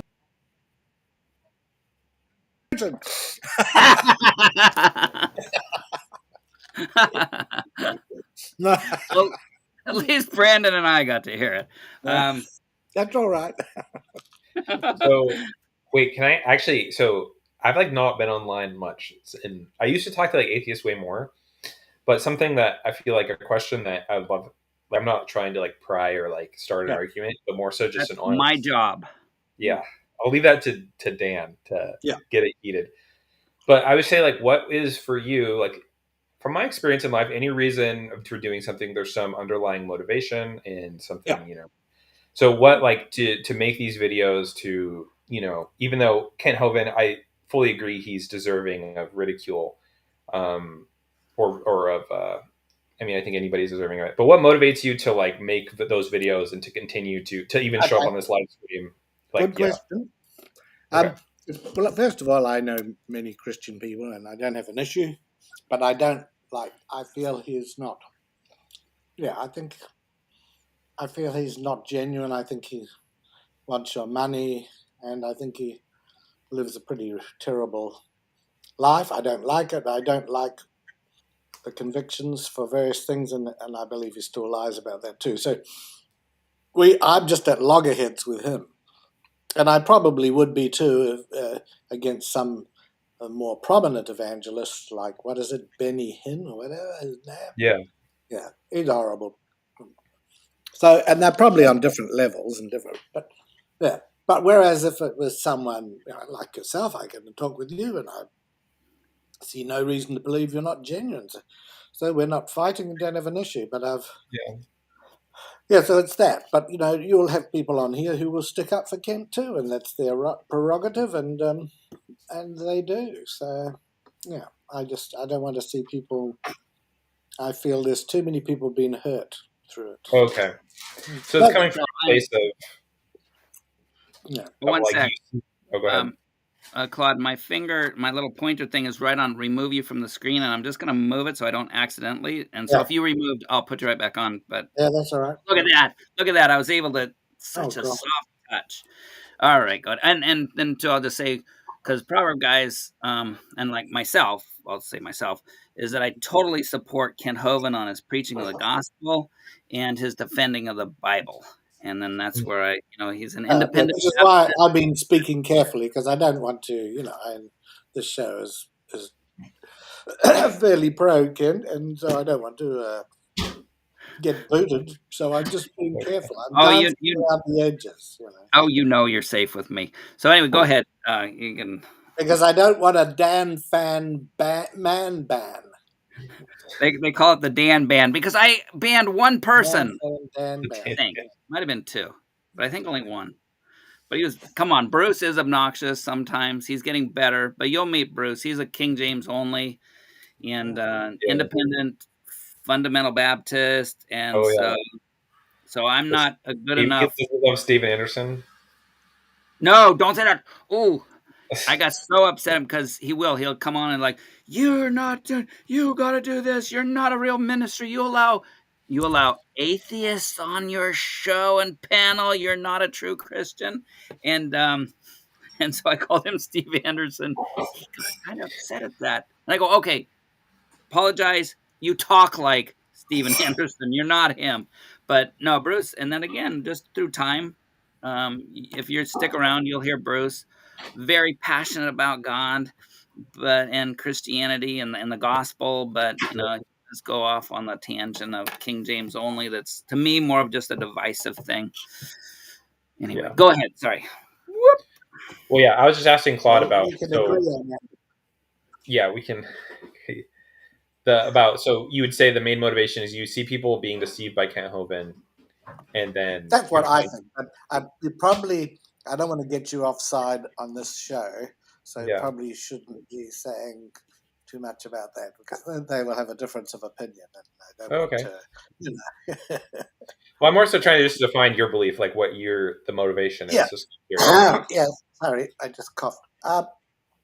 So that's my motivation. That makes sense. Some people will think I'm right, and some people will think I'm obsessed. And there's a whole range of different things. Yeah. Well, it's that's something that is just an interesting. I think it's just something that everybody has, no matter where you're. Like, I mean, some people have it and some people don't, but they just like they see somebody saying something that's wrong, and they have this motivation, or because it's just like I've just seen over the years of being on, like, I've never really actively participated. This is the first time I've ever been on YouTube, like live stream ever. But I've been an observer. Well, yeah, I've been an observer, and I've just noticed that certain atheists. I don't know if you heard of like Pine Creek or, there were also small channels, Pine Creek and Digital Gnosis. I don't know if you ever heard of them. No, I haven't heard of those ones. I've heard of Big Bad Mama. I regard as a friend. Have you seen Big Bad Mama stuff? No, I don't think I have. Big Bad Mama, who's a man, but and it's not a trans either. Just called Big Bad Mama. It's been a long-going joke. Oh, that's funny. Yeah, well, we don't have proof of that yet, though. No, Big Bad Mama is one in the community. He's was a geologist, retired, and just a real cool guy to talk to, because he's more like Claude, less emotion, more. Well, I get a bit emotional. I'm a bit more. He's always calm and collected, whereas I get the French, going in me. And I could go off the handle a bit. And he's also alleged. Robin knows about Pine Creek. Creationist crybaby. Who is? Big Bad Mama is probably creationist crybaby, who goes on Kent's show a bit and asks questions and stuff. Kent lets him on, actually. So I thought that was you. Oh no, that's right. That's Big Bad Mama. I used to think that was you. No. Yes, Robin has put some stuff up in the chat about the Tasmanian tiger. Oh, sorry about that. That's your favorite. I know, I was mentioning. That's why I wanted to go. I was telling him I wanted to go to Australia to see Tasmania. Yes, but I like teddy bears. I like teddy bears too, Brendan. And I'm not going to resurrect my teddy bear. I'm not going to have that. Okay, I don't actually, to be honest, I don't actually think, I think it's possible, but it's very, very, I mean, I'm like 99% if I were to like actually bet on it that it's actually dead, but I just have that hope, just the chance. Well, probably it's a chance to have a look around Tasmania and Australia, but a huge country, Australia. Yeah. Huge. It's as big or bigger than the US of A. Yeah, it's huge. And the Gulf of America, as they call it now. The Gulf of America. Oh yeah. I just posted something up there from Robin. Who is she despising? Hopefully not mine. Pine Creek is the guy's name. Well, anyway, back to one of the things that was surprising me is there's certain, I've noticed just following on YouTube over time, there's certain atheists that will somebody's just kind of goofy. They're not really or they'll just make mistakes, but they're not there was this, I don't know if you probably heard of Capturing Christianity, right? Maybe, maybe not. The YouTuber. No. Sorry, Robin. Well, anyway, he's just somebody that I've seen. He's just made it was really awkward, but he comes off sometimes not as fully socially aware. And in certain aspects, I don't know if him as a person, personally, but he one of his somebody was donating to his Patreon, and the guy died, very sad, and he was really sad about it. But he's the guy gave half of his Patreon money, and he was living off of his Patreon money. So he made a post saying, hey, I'm really he was trying to be sympathetic, but he's I can't live anymore. And anyway, it was just interesting because obviously it was pretty okay, this guy's just kind of socially unaware. I think it was valid of criticism, but it was just interesting how this one, I was watching videos of Pine Creek. It's a long time ago. He was just how relentlessly he was bashing him and calling him out when it really just deserved a short spotlight. And it just feels I've seen some atheists have this fervor for it's not just oh, I'm gonna send out a critique on this.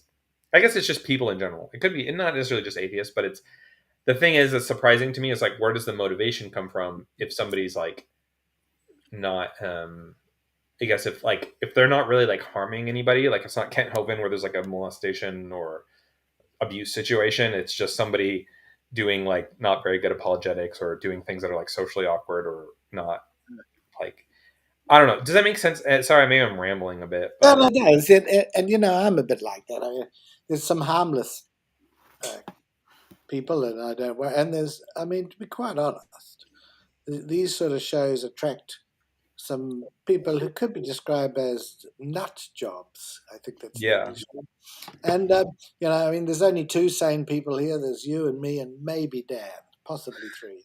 But there's only two confirmed.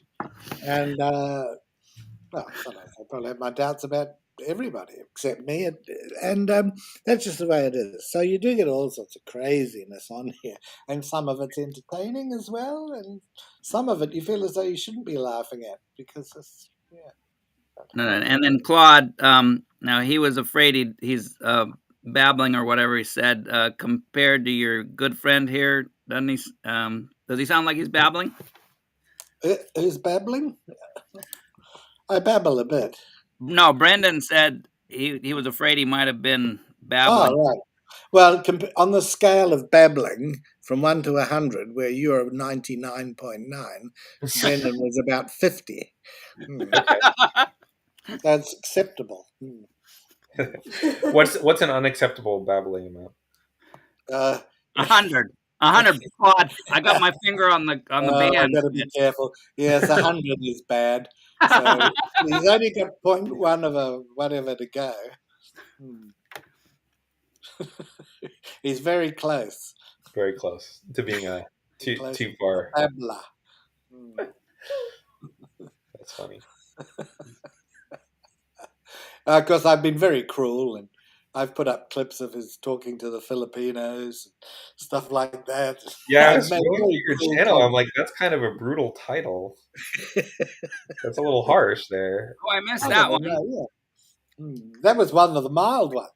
Yeah.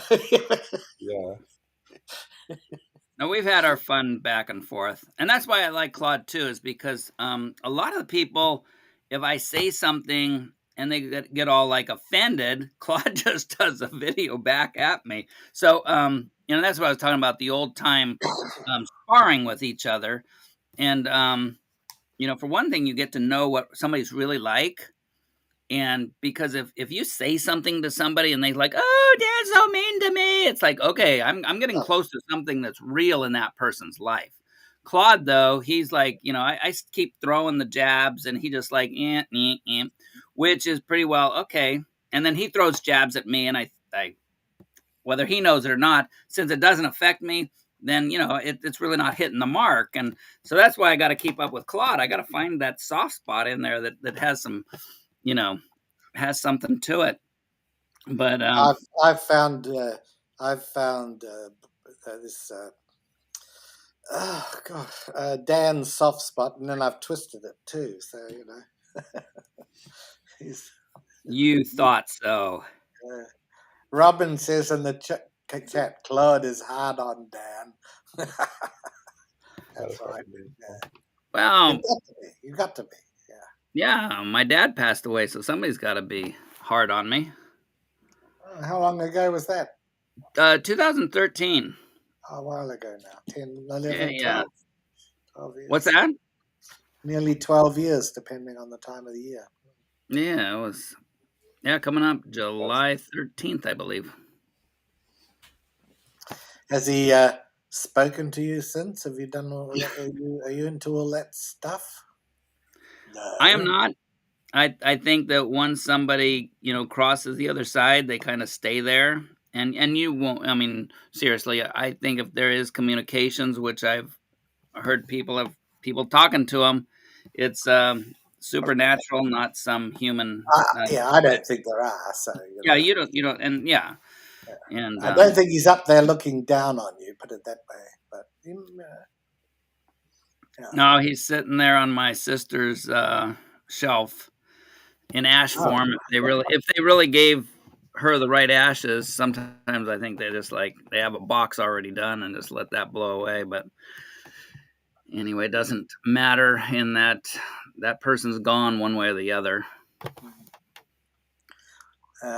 Did you see my Lord's Prayer clip that I put up? No, I did not. Is that gonna put me over the edge? No. It's just 2 minutes. I put it up of a woman singing. She's a Christian woman, actually. Just trying to prove that I don't just hate Christians, because I don't. So I put this up. It's she just does a beautiful version. And she happened to be a Christian lady, so she probably meant it, which I thought was good.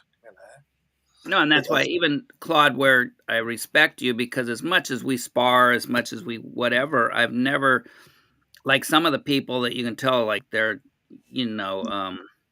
that's straightway hatred.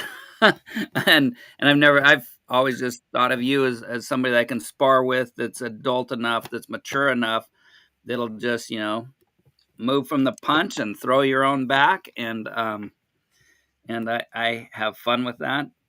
And I'm going through comments too. See that? You can tell that's Brendan's already answered, Robin and everybody else, while I'm just sitting here. Wait, who's Crucible Ghost? I do not know. Crucible Ghost? I haven't heard of that. Yeah, that's no. Gangster Ghost? There's I gangster. think that was when Kimmy, you mentioned sharing. Yeah, and they were kids, like 12-year-olds. They're like, it better be not adults. It's like, yeah. You better not be telling the gospel to men. They were 12.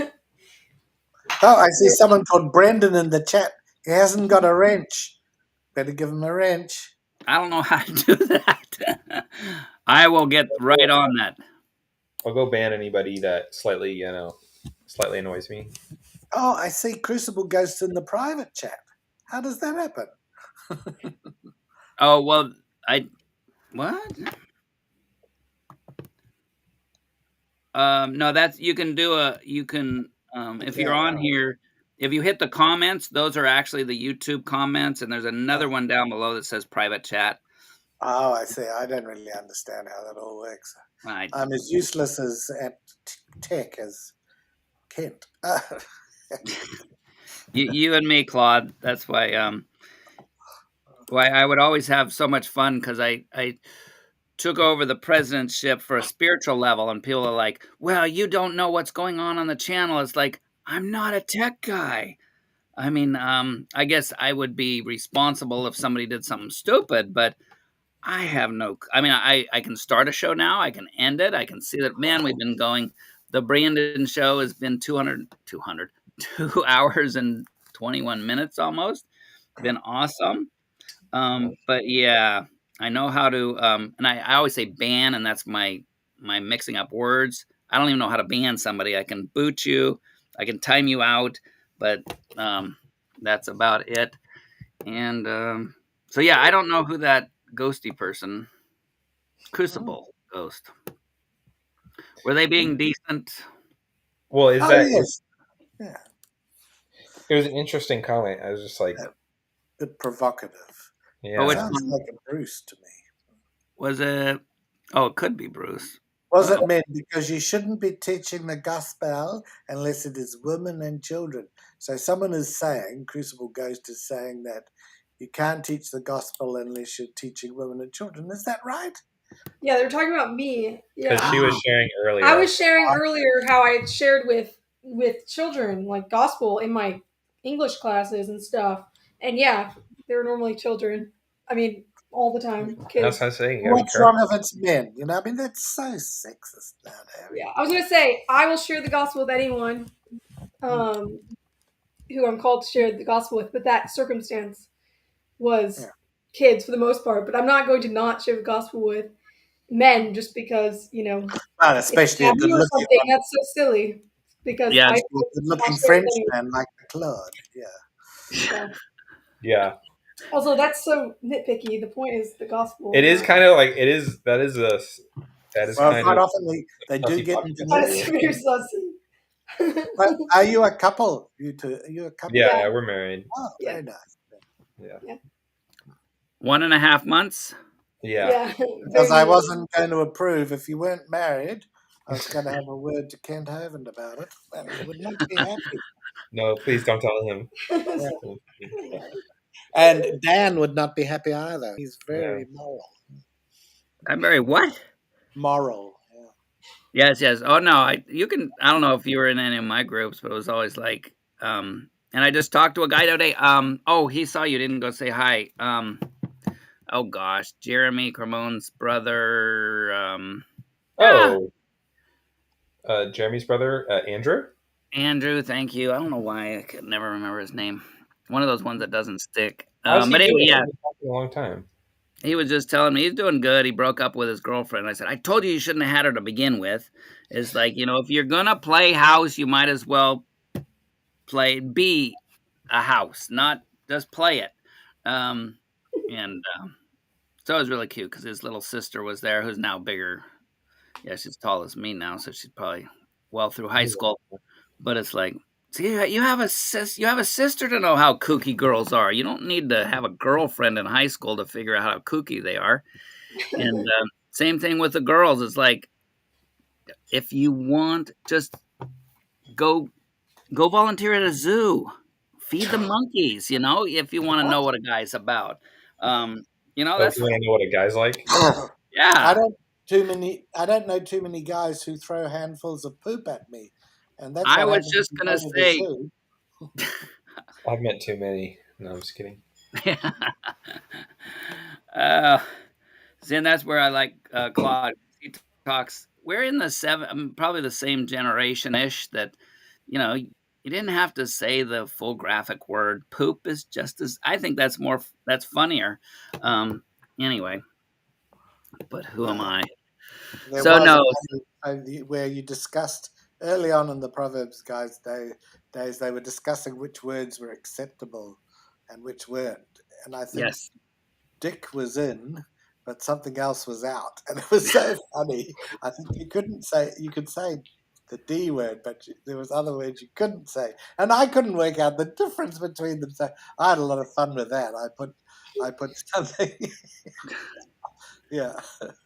No, it is funny because yeah, people know, and we had one guy who said, he had the Tourette's, whatever that's called, syndrome, and it's like, okay, that's a medical thing, but he'd only do it when he got upset, and it seemed like he was always upset when he was talking to me. So it's like I didn't ban him, but it's like, just go away, and So and I cured him from Tourette's on the Proverbs guys. I thought What, I by did this. boring him to death? Yeah, I know. That is one of the cures. I've read about that. You would talk at it and on and on and on and on. And just when you thought you'd finished, you started up again and his Tourette's was cured. That's proof there is a God.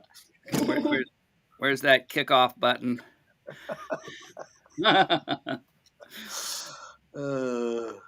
Anything else I'm missing out there? Thank you, new tech guy or actually just new young guy for watching the comments, because I do get so focused. Now Who's your tech guy? Who's your new tech guy? Brendan? Oh, wow. No, I just say young guy who knows tech. So when I ignore poor Robin or somebody, now, Oh, you guys are live on Twitch as well. Are we? Is that a good thing? I don't know. No, it's only one word away from which. It's of the devil. And then that always, I just got rid of my Twitch, so I didn't know if I wanted to get back on. Only one letter away, Dan. You'll be in trouble. Yes. And I could even have it on my Facebook if I figured out how to do it live. So you'll be on the California witch trials next. Yeah, and you'd be dunking me to see if I swam or sunk. Yeah, that's a perfect way to find out. I think you'd float, though. There seems to be quite a bit of you. So I would be a witch. I would be a witch, and then you'd have to kill me. If you took enough air in, you would probably float like a bubble. Yeah. I don't even think I'd have to have the air. I think the fat mass would do it on its own. Well, I don't know if Michelin men float or not. I haven't tried. Yeah. Well, I'll stay away. If we ever meet, I'm going to stay away from any bodies of water. So, but can I you gotta believe go that? now, but I sort of say goodbye. It's been nice to chat, and see you again sometime. Thank you, Claude. And so the community will know I'm nice, but then the other part of the community will say that I'm not a good president of a Christian ministry because I talk to Claude. So, man, I can't. That's all right. It doesn't matter, It doesn't. What bad things have I said? Have I brought up Kent? Not too much. Have I talked about Sandra? No. So I'm all right. I put you back room when you were doing that because I did hear your song before. But no, it's all fun. And that would be other hosts, because also Proverbs Guys, we're different hosts. And again, we supposed to confess Christ and Him crucified, and the indwelling, the being born again, as what unites us. And so we do have other things. Some people just enjoy banning Claude as just sport, and yeah. So don't worry, it's all fine. Okay, I'll say goodbye. See you again another day. All right. Yeah, thanks for coming. God bless over there. Bye, Mrs. Brendan, too. Bye. Goodbye. Anyway, so there's 2.5 hours. Yeah. Well, and I was going to stay just like an hour because, it's like we're planning on moving and I got to get to work cleaning up. But no, this was awesome. And again, thank you very much to Brendan and his lovely wife. Let me see. It only took me like 3 years to get your name. I got it. Kimmy. Yes. Yes. All right. And I'll forget by next week. But Brendan, it only took me, a few years. I'd asked him, what's his name again? But that's my mental disorder, my learning disability. But I'm getting, I think after it's been, how old are you now? I'm 27 now. Yeah, so that's like 10 years. So that's about par for me remembering somebody's name. Yeah. Okay. All right. Would you like to pray us out and pray for Hing, your friend who's John? HYUN. Yeah, I'll pray this out if you want. Very good. Okay. Father God, thank you so much for this opportunity to, talk about how you've been working in our lives over the internet through live stream. God, I just pray and ask for my friend Hyun that you could comfort him in this time, that he could find the help that he needs, that people in Korea could step in and help him in the areas where he's suffering right now mentally, Lord, that you could comfort him in that time, and that even though it's a hard time, that he could grow closer to you. God, I just pray for this ministry that can boldly preach the word of God and preach you as Lord, and that many people can come to salvation and know you, Lord, through this ministry. Thank you so much for everything, and thank you so much. Pray all these things in Jesus' name. Amen. Amen. Amen. And so I'm going to end the broadcast, and then I'll chat with you just a second down there. Okay. So I think we thank you, everybody. Thank you again to everybody listening, and may God and His Holy Spirit bless you, and ask Him in. Ask Him those tough questions. God can take it. Ask Him. I've had people, why did you allow that to happen to me as a child? Why do you let things happen to other people? And, ask Him the tough questions. And it's my experience, He will answer you. He will show Himself, the evidence that you really need. And the only evidence I would say to use, not the special design, not the intelligent design that everybody sees, that there's design in nature and in the world and the universe. And so with that, God loves you. We try to reflect that and love you too. Until next time, we are, oh, wait a minute. There's some music I think I'm supposed to do over here. Nope. All those buttons. And I'm new at this. It's only been like a year, Brendan. So I'm learning. All right. Goodbye, everybody. Okay. Okay.